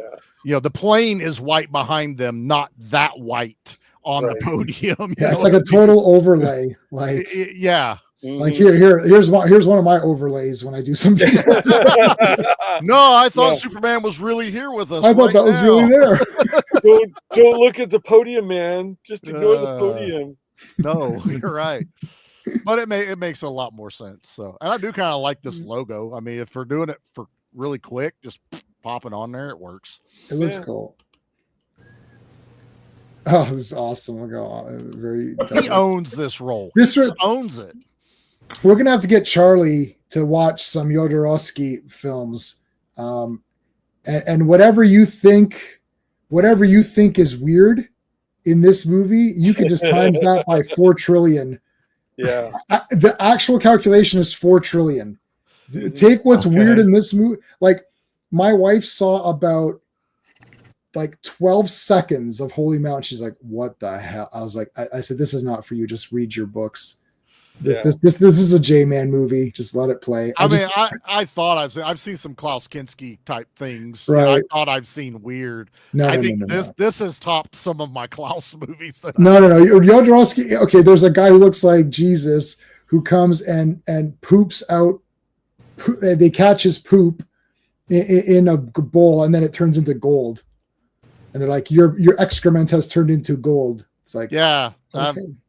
No, we're gonna get you on Holy Mountain's gonna be the first. We're just gonna go deep dive. We're just gonna do Holy Mountain, and I'm not gonna let you get out of it. I'm gonna. You're not gonna let me bail. No, and if you call in sick, we're postponing it. No. It's gonna be a 6-hour podcast. See, the other Steve called in sick today. He's like, "I'm not feeling too well." I was like, "Oh, what? Wait a minute. Let me see your doctor's note." Right, we're gonna have to actually get doctor's notes, email it over. Like this looks fake. This looks like Paradise Fake. You overlaid the doctor's name.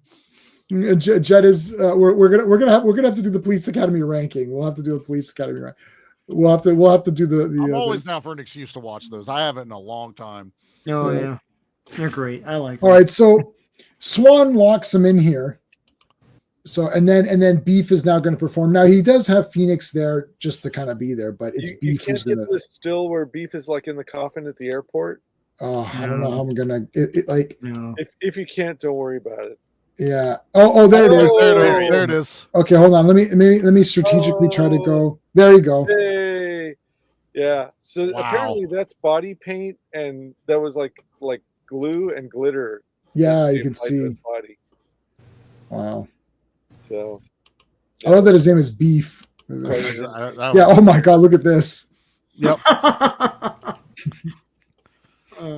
It's I not song even is jacked or totally written anything. for a chick. It was scored for a chick. Yeah, I can't sing sing this. better- high. You better get a castrato in here to sing that. That was a great line. I That laughed is at a that great one. one. But then at first with Beef, when he shows up, I'm like, wow, you picked that guy because it sounds horrible. And then when he's singing this as the girl part, he's like, it's not working. But when they finally like Swan's like, make it your own. That's when Beef actually started sounding good. Yeah. Singing this. Yeah, he And makes it. Yeah. yeah, then that's when I really became like, okay, I like this character a lot. You know, he actually fits now. I say I love Shock Treatment more than her. I have not seen either of those. I'll borrow those from the library. I think I already borrowed them, so I just have to watch them. Jed, I said the same thing. And actually, there's an Arrow film restoration of Shock Treatment that's like, I think it's actually 4K, so you'll love it, J-Man. And it's but it's not on the American system. It's like the British. 4Ks are all region. Oh, are they? Yep. Oh, okay. I don't have 4K because most of the movies I like are not helped by the 4K. Right. Yeah. So here's there's the guys all beat up in the back. That's great. Yeah.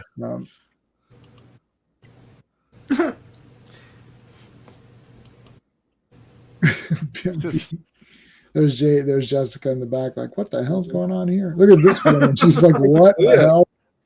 She's literally thinking, wait, why am I in this movie? Why did my agent get me this role?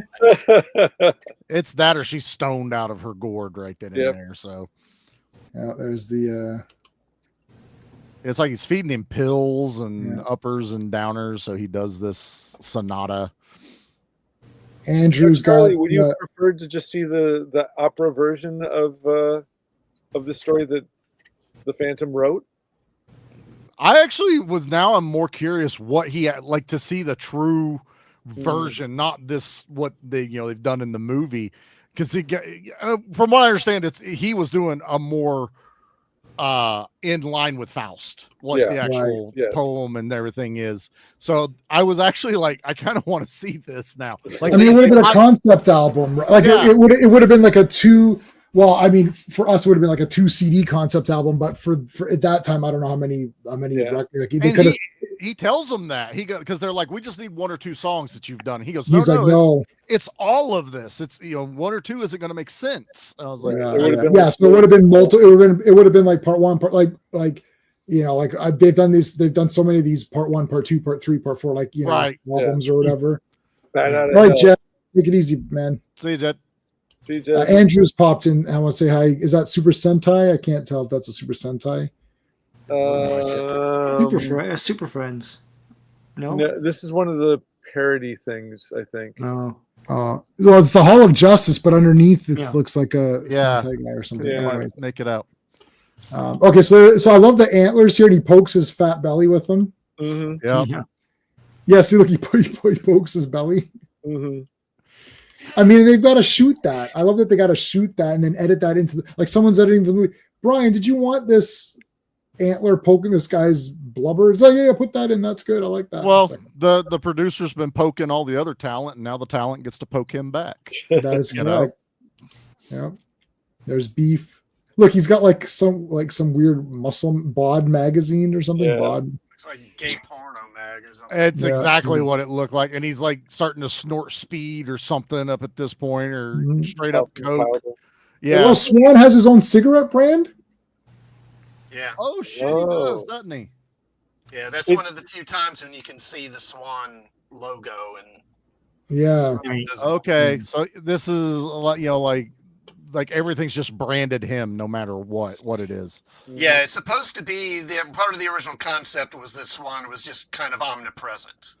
Gotcha. He's the OCP of this universe. Yeah. That's what made cutting all the Swan stuff out of the movie such a chore, because part of the whole point was that he was everywhere. And like there's even a scene, I guess, that was cut out where when he's going to, I think early in the movie when he's going to Swan's house, there's a road sign and it says like Swan Street or something like that. Oh, okay.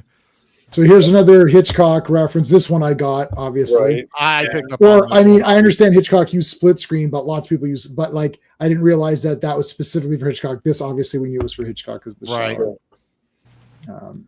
And then he doesn't kill him. He just like scares him or whatever. I'm going to Cincinnati. Plunger over the mouth. Terrible. That is gross. It's very gross. I hope they just bought it. Just when this bought it. But this is also a cheap budget movie. We can't afford a new plunger. Just rinse it off a little bit. Yeah. All right. Yeah. So here's where Beef is like threatening to leave. Yep. In his Santa Claus gear. It's like, the Phantom is real. Dun, dun, dun, dun, dun, dun, dun, dun, dun. It's the Phantom trailer. Soon they will discover the Phantom is real. Dun, dun, dun, dun. They played the Judge Dredd music, the Judge Dredd trailer music for the Phantom. Yep. So he's like, it's real. I'm out of here. Listen, buddy, you better get back up there and sing. So he forces him to go back. I like that he's always painting something. He's painting something new on his face every time you see him. Like now he's got like a clover on his face. He's had a skull. He's had all kinds of stuff on it. Yeah, I'm gonna start doing that. I think that's gonna. Let's bring it back. Let's bring it back.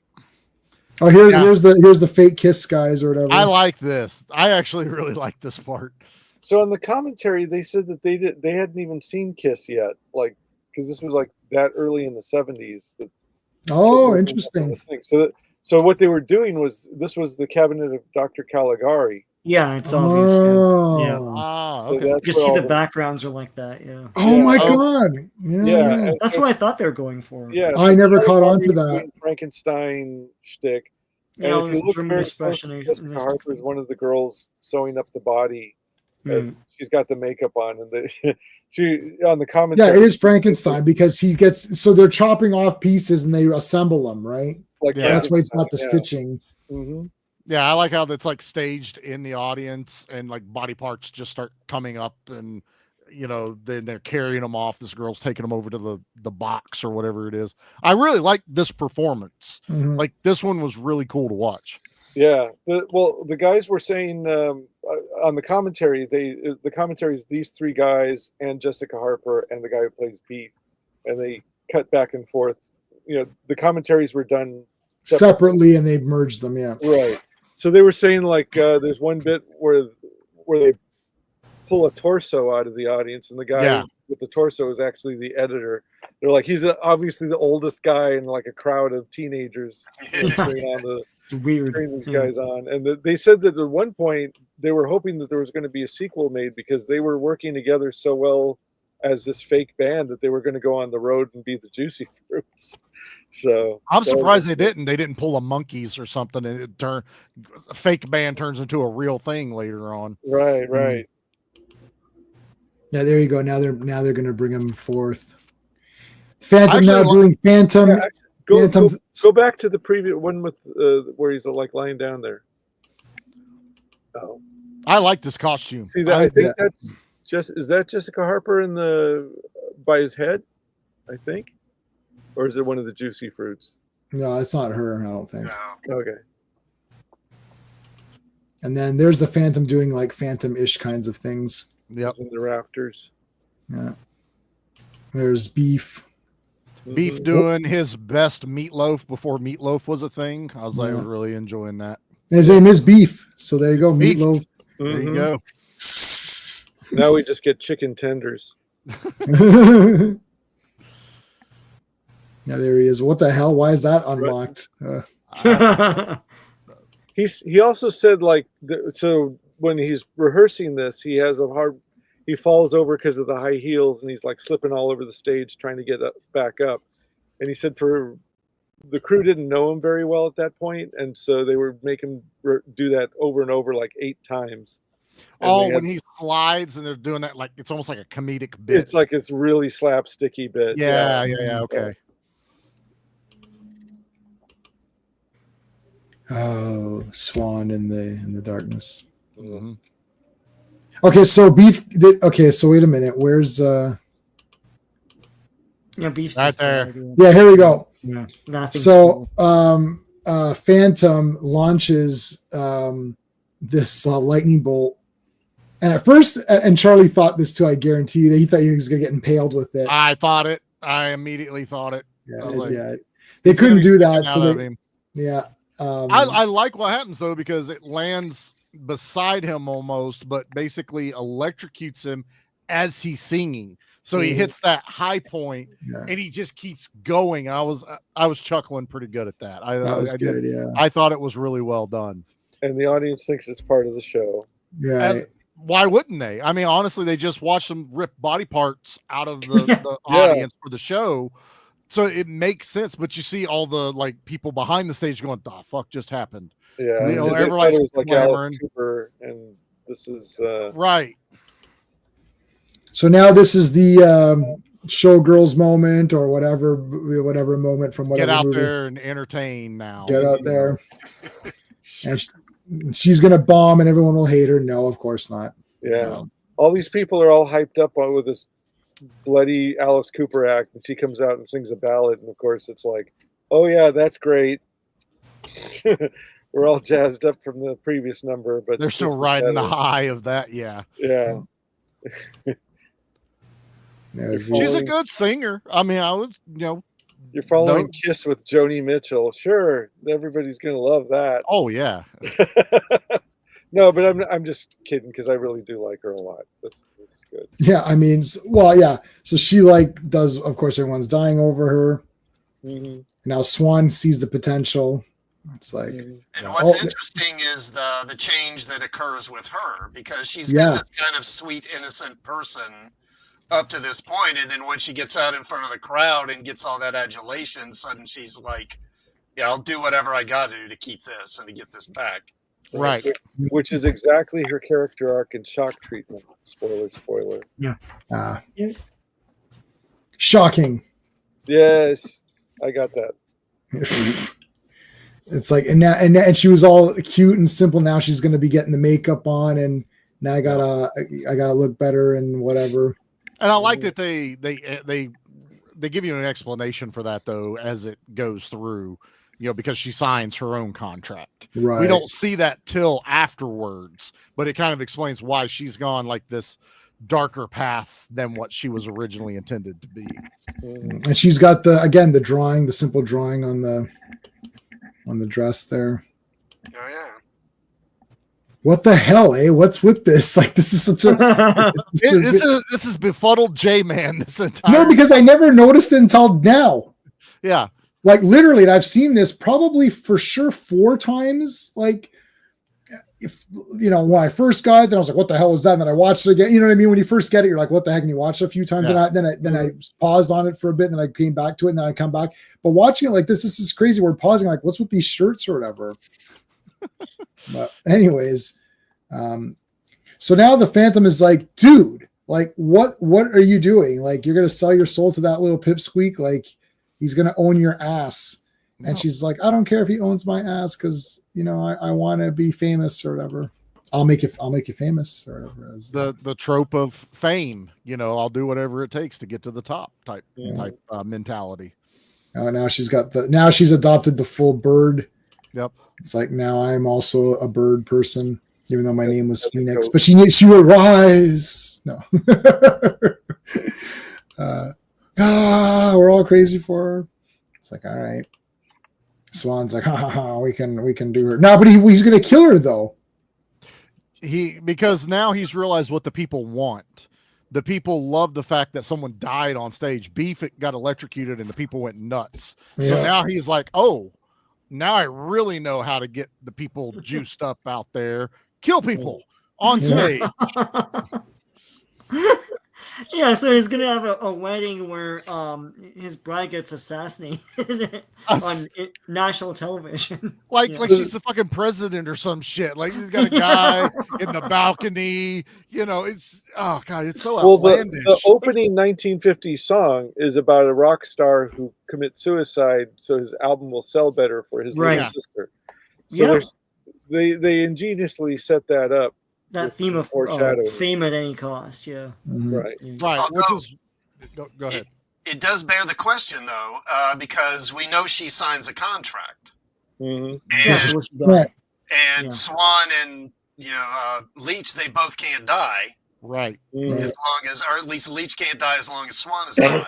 That would make you assume that she signed something like that too. So would it even kill her? Really? That- I mean, Probably not. Yeah. That's a thought. I don't think they dig on it very well, even though they show us that she signs a contract, but you don't put that together because you're so focused on he now has tried to do the suicide of a rocker to get out of everything. And then that's when you find out, well, you can't die unless I die. And now that wound will never heal, which would also be like if she had gotten shot, he would have ended up killing her too by taking out Swan because her bullet wound would not have healed. She would have died. I'm wondering if he can relieve, if he can say, "Oh, I relieve you of the contract," or something, and then maybe like I don't know if because like Swan can't get out of the contract. Like I guess he can if the tape is destroyed or whatever, but like he doesn't want to. But I'm wondering if his subcontracts. Like it's like the vampire thing. So if a vampire bites you and you kill the vampire that bit you, then you're not a vampire anymore, right? Or you kill the vampire that bit the vampire that bit you. Yes, that's right. Yeah. The first one. Yeah. And dominoes to you. Dominoes to you. Yeah. Or if in doubt, you just torch the entire room that has all the contracts.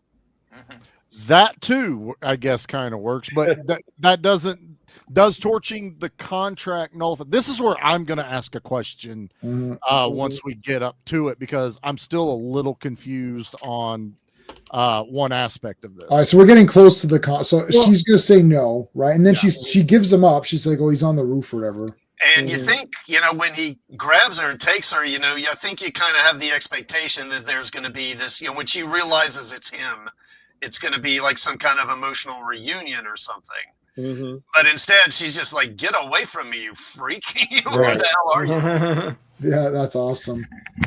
Subverting your expectations by doing something different and cool, not by making Luke Skywalker a moron. Well, 2 hours and 2 minutes. 2 hours and 2 minutes. And as I say it, Darth Bane shows up. Yeah, there you go. Hey, what happened? Oh, dude, you changed again? Hey, Darth Bane, how's it going? You're still in Rumble Purgatory. What's up? Hey, this is Purist. This is our friend Purist, what's going on, brother? who got who's been canceled. I guess he got canceled. I don't know what else to say. Like that is the parlance of our time, or whatever, as they say in Big Lebowski. What did you do? You got canceled again? Oh my god! What do you keep doing?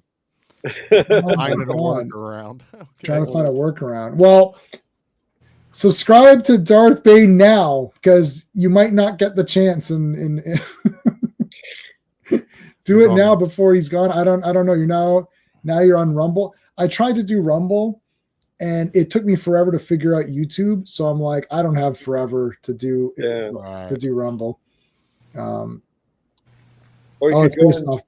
you could go on Substack. That's the big boy platform. You could monetize it, get paid, set it to be monetized or partially monetized, whatever you want to do. You can do Patreon. Yeah, but more people look at. I think Substack's like the more grown up one. Patreon's kind of like, I don't know. I like Patreon, but I love Substack. Why don't you marry it? Substack is all writing, though, right? Sorry, Sean? Substack's all writing and newsletters, right? No? Yeah, no, you can do video on there too. Oh, okay. I know video, that. and then you can, if you write it, you can. There's also a thing where you can have like it'll read there's an audio thing where like it'll the transcribe type thing. Yeah, it'll read the text for you too. So yeah, you're like doing the dishes, you can listen to somebody's article. Huh? Not bad. That's cool. All right, so she comes to have fun. Whatever. Yeah.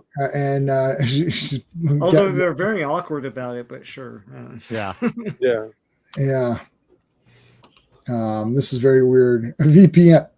Oh yeah, VPN. Yeah, you can do a VPN. There you go. ExpressVPN. I see an ad for that every 5 milliseconds. Oh God, yeah. And if you type in any words, you'll get 3 months free. Like I mean, like there's so many. It's like if you type this, if you just type anything in, I bet you it's 3 months free because type in everyone, my code to get this. Type in my. Oh, And there's yeah. 1,000 different YouTube channels doing that ad. yeah. Mhm.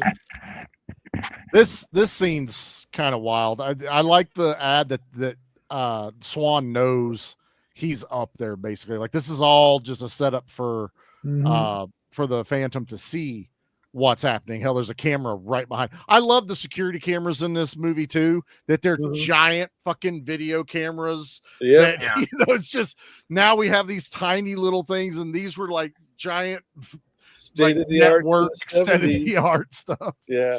And basically pretend I didn't see it. Yeah, there's like this big, huge camera behind him. He presses the thing too to like, they're gonna be so funny about it. It's like, yeah, he's watching him watch him do this. Yeah, it's pretty wild. He's watching it on Only Phantoms. Only. So where's the? So here's where he tries to take care of business. Right. So he stabs himself, but he can't die because Swan has him in a contract. Yes. And it's just it's basically like the NWO for life. Yep. For life, baby. And it's like you're in the Swan SWO, the Swan World Order for life. So it's like, damn it. Anyway, so they get back in the thing here. So a Phantom looks. Oh, so here's where he sees. Okay, so he's gonna see the tape here. Okay, so this woman here says she used to date Swan, but she's older, and they're like, well, how can that be? And it's like, she has a locket that has their early pictures. There you go. Yeah. That's the it choppered right to Classic Comics' logo. Yep. Hey. So did you guys see that in the credits that Sissy Spacek painted some of these sets? No, really? I didn't know. Yeah, Oh, that's awesome. On the interview with Brian De Palma, he said that like the sets were like they look really bright because it was literally wet paint. They would paint the sets the night before and start acting on them the next morning. Okay. Wow. Well, here's young Swan here. Mm-hmm. Total goof with his hair. Short hair. For some reason, I like the long hair better now. For some reason, this looks so odd with the short hair. It's Silver Spoons. Yes. Yes. Here we are. Was that Ricky? Rick Schroeder. Rick Schroeder, yeah. Yeah. A couple of silver spoons, hoping to find. I was going to say 8 is enough, but 8 is enough. Yeah, Yeah. That works too. Because 8 is enough to fill our lives with love. There's a magic in the early. I know every theme song. Okay. Yeah. So here's the deal. They're doing the deal, and it's the mirror. The mirror. Yeah. They did the mirror trick, right? Where it's like the mirror starts talking back to him. So he's talking back to him, and then we get this, what we talked about, this Dorian Gray type thing. Was he talking about the video? You have to look at this video every day, because I thought it was a picture, like it's the real Dorian. So is it the video that we're? I guess technically not the video we're actually watching. The contract is for the soul, and the video is for the eternal youth. Okay, because there's a camera. Is that what he's pointing at behind him? Like he's videotaping his own death, because he's getting ready to commit suicide in this one. This is what he says. I'm so young, I don't ever want to grow old, so I'm going to kill myself, so I never have to go through that. But they show a camera behind him, so it's not our perspective. It's this other videotape, and that's what the Phantom destroys. Which is the Dorian Gray painting, basically. Right. The video is the Dorian Gray painting, and the contract is the Faust contract. And he has to watch this. Okay, so now here's where I'm going to be confused, because he says you will watch this every day, so you can. This is what's going to age, right? And you have to witness the fact it's aging. He's not old in this video. No. Like, wouldn't he be older and older in this video because it's the thing that's age. I know I'm probably I understand what you're saying. Yeah. Is the contract video this video because he should be aging in? You know what, Charlie? I also don't understand, and I've watched this many times. Well, it might be because in Dorian Gray, if you look at it, it gets undone. Yes. So that's messing with my mind. But he's supposed to watch it, but he's not, unless they're just saying if you continue to watch it, you will look like that in real life. So it's unnecessary as a narrative thing because he already has the contract. Just make that the weakness. Just if it gets destroyed or torn up or anything, so he has to protect it at all costs. Just make that the thing. Why is there this other thing with the video? Yeah, so this is what I think it. Hold on, this is what I think it is. As long as he watches the video every day, he will remain the same age he was in the video. Okay. If he didn't watch the video for a year, he would age for a year. Mm. So as long as he watches it every day, he will not age that day. So if let's say he went out of town for 10 years, he would age 10 years. And then as soon as he watched the video, which he'd look the same, then he'd stop aging.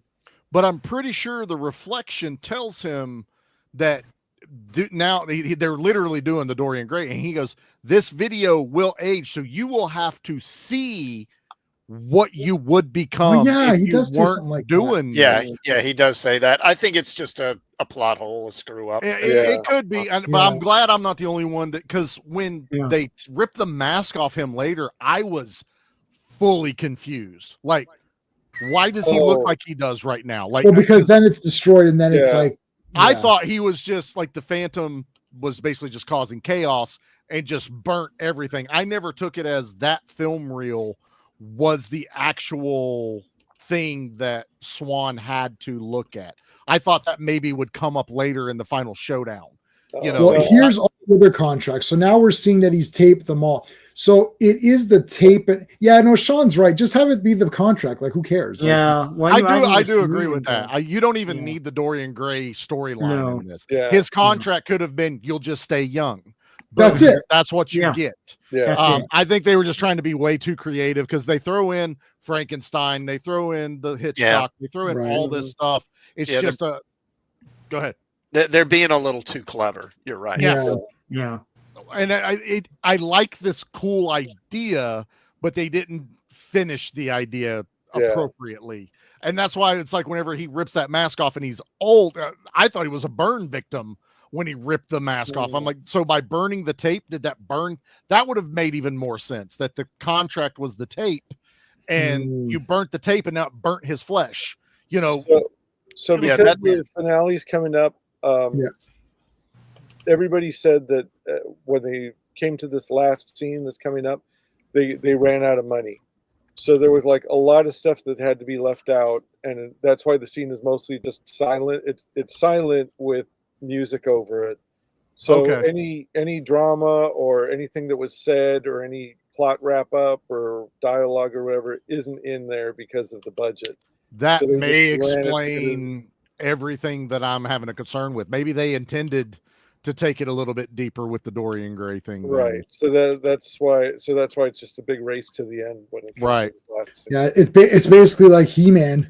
It's like just quickly have a quick fight and that's it. Cut to black. The kids won't give a shit. What the fuck are you thinking, Cannon? Of course we're going to give a shit. We need a final battle. Yeah. Especially when Skeletor yells, "Let this be our final battle." Yeah. But I like the mask idea because they've done this whole thing of no one can see him. They won't let him take pictures of him out in public. He's hidden himself. There he is. But doesn't look old to me. Looks like he was Freddy Kruegered. Just looks burned. Well, maybe he got burned because the videotape was burned. That's what I thought. That's why I was like, this whole photograph thing just fell flat for me. Like, let the tapes be somehow linked to the contract. Yeah. Now if you're going to do Dorian Gray, then do it like Dorian Gray because you're referencing it. Then my mind understands. Okay, if you look at the thing, it's over. Like if it was a picture, then what's his face? Phantom would have just thrown a picture up in front of him. It's like, oh shit! Oh. They should have. It should have been the mirror. It should have been the conversation he's having. let his own reflection that every time he That'd looks be in way that better. mirror, he's older and older and older, you know, and that he has to face his mortality every day. That's the whole thing. If you, however young you want to stay, just remember this is what you could look like. You know, Well, even though he's desiccated. They couldn't do the mirror because he's got like that hall of mirrors in his theater. Well, just do the one specific mirror, the one he has the contract. Yeah, just with. the one. Yeah. Okay. Yeah. Fair enough. I don't know. There's a couple of ways I probably would have gone a little bit different, but it still didn't. It didn't make me not like this movie. Let me get that straight. I did actually like this movie, but I also just watched it, so I have a lot of questions. Yeah. So Charlie, I was going to ask you, now that we've talked about it for 2 hours plus, do you like it more a little bit? I do actually. I think I can appreciate it a lot more now that some of the pieces have been put together, and some of the questions I had were either answered or we all had the same question. Yeah. So it kind of validates what I saw and how I took it in. I just don't have the multiple viewings you guys have. Now, will I watch this movie again? Probably not. Well, I mean, you also don't have the novelization. So that's where I'm lacking. I really need to get the novelization. Do they have that in hardback? Because I'm a hardback man. You know, I love to get those type of books. So hardback lover. I'm a hardback lover. At the end title song is called "The Hell of It," and there's this little instrumental bit that goes ding ding ding ding ding ding. Yeah. On the commentary, they said that they had actually filmed a scene where they lower the coffin into the ground, and they had this little girl tap dancing to that music over the end credits, and I was like, man, that would have been a screwed up scene and really cool if they had left it in. Tap dancing on your grave. Yeah. I don't know. Okay, I'm a little upset Beef died. I really wanted a spin-off. I like beef. I really like. Well, he's roasted beef now, so he's roast beef. Yeah. Okay, we'll just before we wrap up, we could talk a little bit just generic, but before we give our final kind of thoughts, what's everyone got going on? Sean, what have you got going on? I uploaded a bunch of videos that will be released throughout the week. So tomorrow and Tuesday and Wednesday, I have Superman comics from 1958. So stay tuned for that. Thursday, I've got a go through of Tomb of Dracula #1. So I hope to do more of those heading into the spooky season. It's a cool comic. Gene Colan is amazing. His art is always incredible. And on Friday, I think I have Game Boy #1. It was a comic that came out in 1990. One of the very first Valiant comics. This is pretty cool. So I hope to make more videos. So stay tuned. All right, Charlie, what's going on in the podcast? September is Nate and Pete's birthday month, so we kick it off with Pete's horror pick, and we're doing Empire, which later becomes Full Moon. We're doing Dolls. And let me tell you, you have not heard me gush about a movie more than me talking about Dolls, because I love that movie. It's one of my favorites. I have that on VHS. Oh, dude, I've got the Arrow box set release they just did. I love it. Yeah, J-Man, you're the one that got me where I could go. You got it cheaper than me, but I still got it on sale at one point. But I bought Dolls twice, because I bought Dolls separately when it first came out, and then I got it again in that pack. I was like, well, you can't have too many copies of Dolls. You can't, man. I absolutely adore that movie. So yeah, we've got their birthday month, so it's a lot of fun. That's one movie where the guy, like, you're like, I kind of like this guy, I want him to survive, and then he does survive. You're like, hey, what the shit? I like that. And then you're kind of like, you know what? What the hell? It's a great intro horror movie. Creepy, but not overly crazy. We say that. So you have your entry level things, you know, like Frighteners and Beetlejuice and stuff like that. This is the movie you show them next. Yes. It ups it just enough. And also the guy that lives is Officer Duffy from RoboCop 2. But they do he looked pretty scared to me. He looked pretty scared to me. Those were my birthday sleepover party picks. So Dolls and The Gate. Oh, I love The Gate. Like, I got the steel book. Those I love that movie. Those two, that's another pretty it ups it a bit. It's not too crazy. Like, yeah, if you want to get them more comfortable with a little bit more gore, Dolls has more gore than I think people realize. It's why I'm like, the first Puppet Master, I'm like, why did you like go way tame? You did Dolls. Why is Puppet Master 1 boring? Yeah. Then they put the logic of, let's do what we did in Dolls for the rest of Puppet Master. And now it's, masterpiece of movies. I don't care what anybody says. I love those, but it was a good conversation. And then we B Action that'll come out next Saturday will be Homefront with Jason Statham. We do a modern B Action movie. So I like that's a great movie too. So that's a good one. Yeah. A lot of stuff coming up. All right. Ross? I'm finishing up the Zen, the Intergalactic Ninja with Tomorrow Girl crossover. And then and then I have to give another reading for the Your graphic novel that they're working on. So hopefully that's going to be crowdfunded pretty soon. So cool. We're going to have to talk behind the scenes because I've got like a whole bunch of Your comics. I finally got my comps for you guys who have to pay horrible tariffs now. So all right, we'll do. I've got we'll do the full comic the way Sean and I do it with sharing that. We can go through the whole thing if you want to. We'll figure out a day for that. Just the three, like just Sean, me. Yeah, that'd be awesome. Just the three of us. Yeah. All right. Classic comics. Well, thanks for picking this movie. What have you got going? What have you got going on? You're taking a break for a bit, right? Yeah. I mean, I'll be on with you guys tomorrow. Yeah. I guess for the Avengers. That's pretty much it. I might do another Trek Talk here in maybe another week and a half or so. That's about it. Okay. Awesome. All right. So, any final thoughts? I mean, I like this movie. We don't really score the movies when we're doing this Circle of Iron. I don't see a point to it. I only score movies that are brand new in the theater where people are saying, should I go see this or should I not go see it? What are your thoughts before I go pay money? There's no point in scoring it here. This movie's old. Like, what am I going to say? Like, I like, if you're scoring a movie, you got to be watching it at the time that it comes out. Right, because then you can score it amongst the movies that are out and what's the trend. It's hard to go back and be like, well, let me pretend I was back in 1974 before I was born. What were movies like? Like 77 Star Wars is a masterpiece. Well, it still is a masterpiece, but in 77, it's like a beyond your wildest imaginations masterpiece where this is the greatest thing that I've ever seen. Reviewing it now, that's why I don't like these like, let's go back and watch it. Go back and watch what? Like, oh, it was pretty good. I thought it was okay. Buddy, like, there was nothing like this in the universe before this thing came out. They can't separate what they've seen beforehand that was definitely done more modern, better technology and more money. They can't separate that. Like, oh, well, it kind of falls flat right here. No, it didn't. It was top of its game when it came out. I can appreciate this movie for what they did in 1974.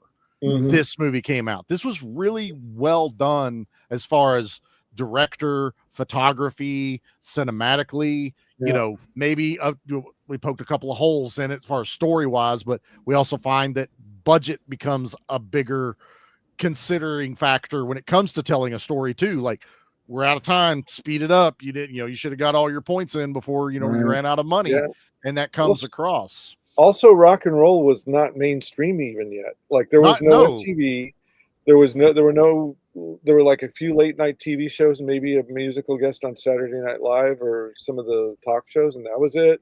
Kiss hadn't been a thing yet. So this was like completely uncharted territory, which could have been why it flopped, because like my mom and dad would not have gone to see this movie and my grandparents would not have gone to see this movie. So only like young people, like some of the younger boomers, might have gone to see it. This would have had to have been a lot more difficult to market back then, because you are talking about print ad, probably not. Maybe I'd be surprised if they ever even got it on broadcast television for a commercial for it. I don't remember it ever showing on regular TV. I totally would have watched it had it been, but so it just played the cult. It played in revival houses and cult movie circuits, but I think few theaters did a midnight screening, but it wasn't. It's basically tailor-made cult movie. They made a cult. It's almost like like they made like now when you try to make a cult movie, it usually ends up being a bad movie because they're trying to make it cheesy or weird intentionally. Yes. But this is like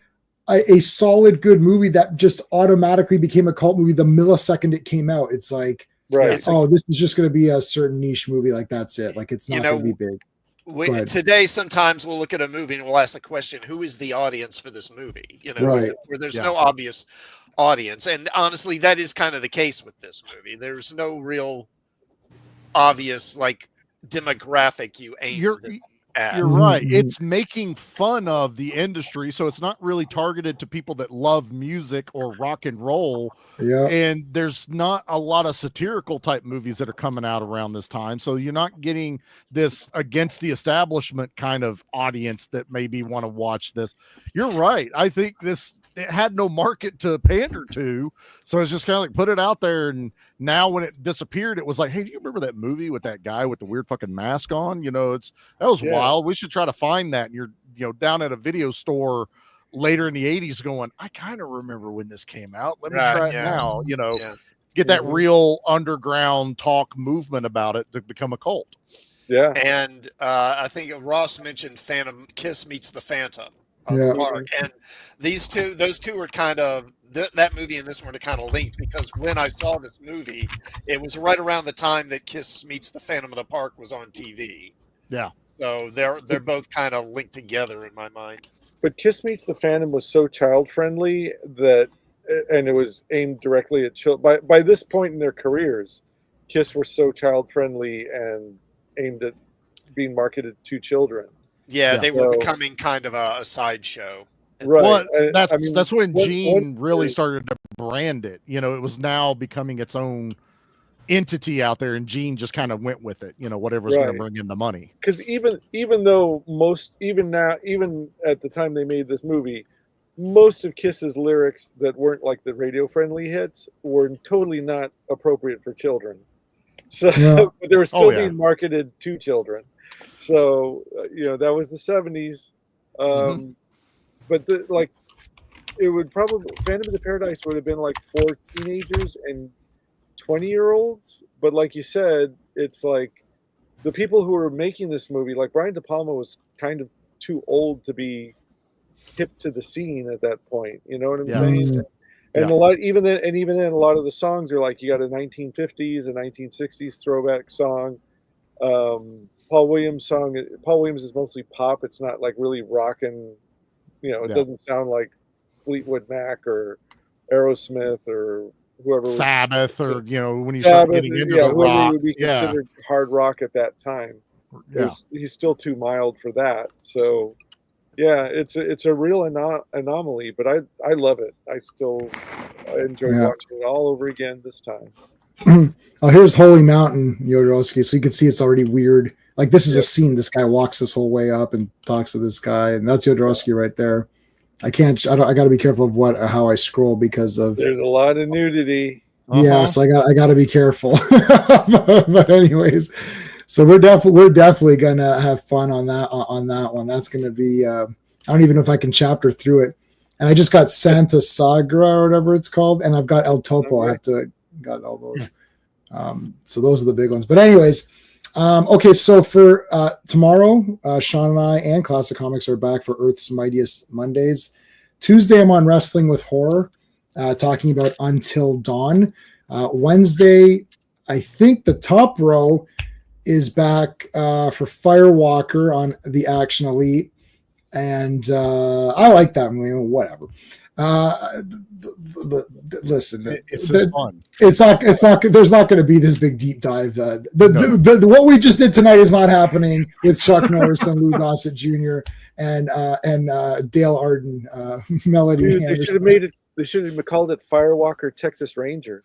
Firewalker. I guarantee you that joke is coming up Wednesday. Yeah, that's gonna come up. We also put the word out to bring your best Chuck Norris jokes into the chat. Be like 100 of them. Yep. And then Thursday, I'm taking the night off, playing some Spelljammer. And then Friday back for Fantastic Fridays, and then Saturday taking the night off. Next Sunday's Imperious Rex. We're going to try to finish up 1962. And then we've got a He-Man stream coming down the line, and we've got Teenage Mutant Ninja Turtles coming in a couple of weeks on Circle of Iron. The real Teenage Mutant Ninja Turtles, and a very good comic book movie. Maybe one of the best of all time. Very accurate to what it is and the spirits there and all that. What is it? Teenage Mutant Ninja Turtles. Oh yeah, okay, yeah. The first movie. I think I saw that 3 times in the theater. I was like, wow. I forced everyone to go. I'm like, have you seen Ninja Turtles? No, we're going. Well, I'm not sure if my mom. I said, listen, I don't care. Like whatever you got to do, extra chores or whatever it is, just do it. And we're going. I think I ended up going 3 times. I ended up forcing, and then I ended up. I was in Taekwondo. Our entire Taekwondo team went to go see it. Yeah.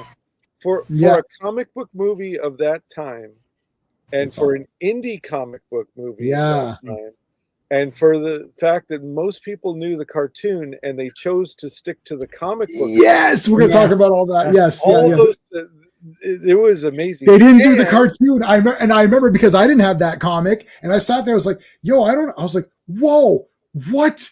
He's dead? Wait, I thought he is. I thought Yoshi was the rat. Whoa, what is going on in this movie? And then Shredder's like destroying people. I was like, whoa, Shredder's the greatest thing ever. I'm like, literally, nobody beats Skeletor. That's obviously naturally true.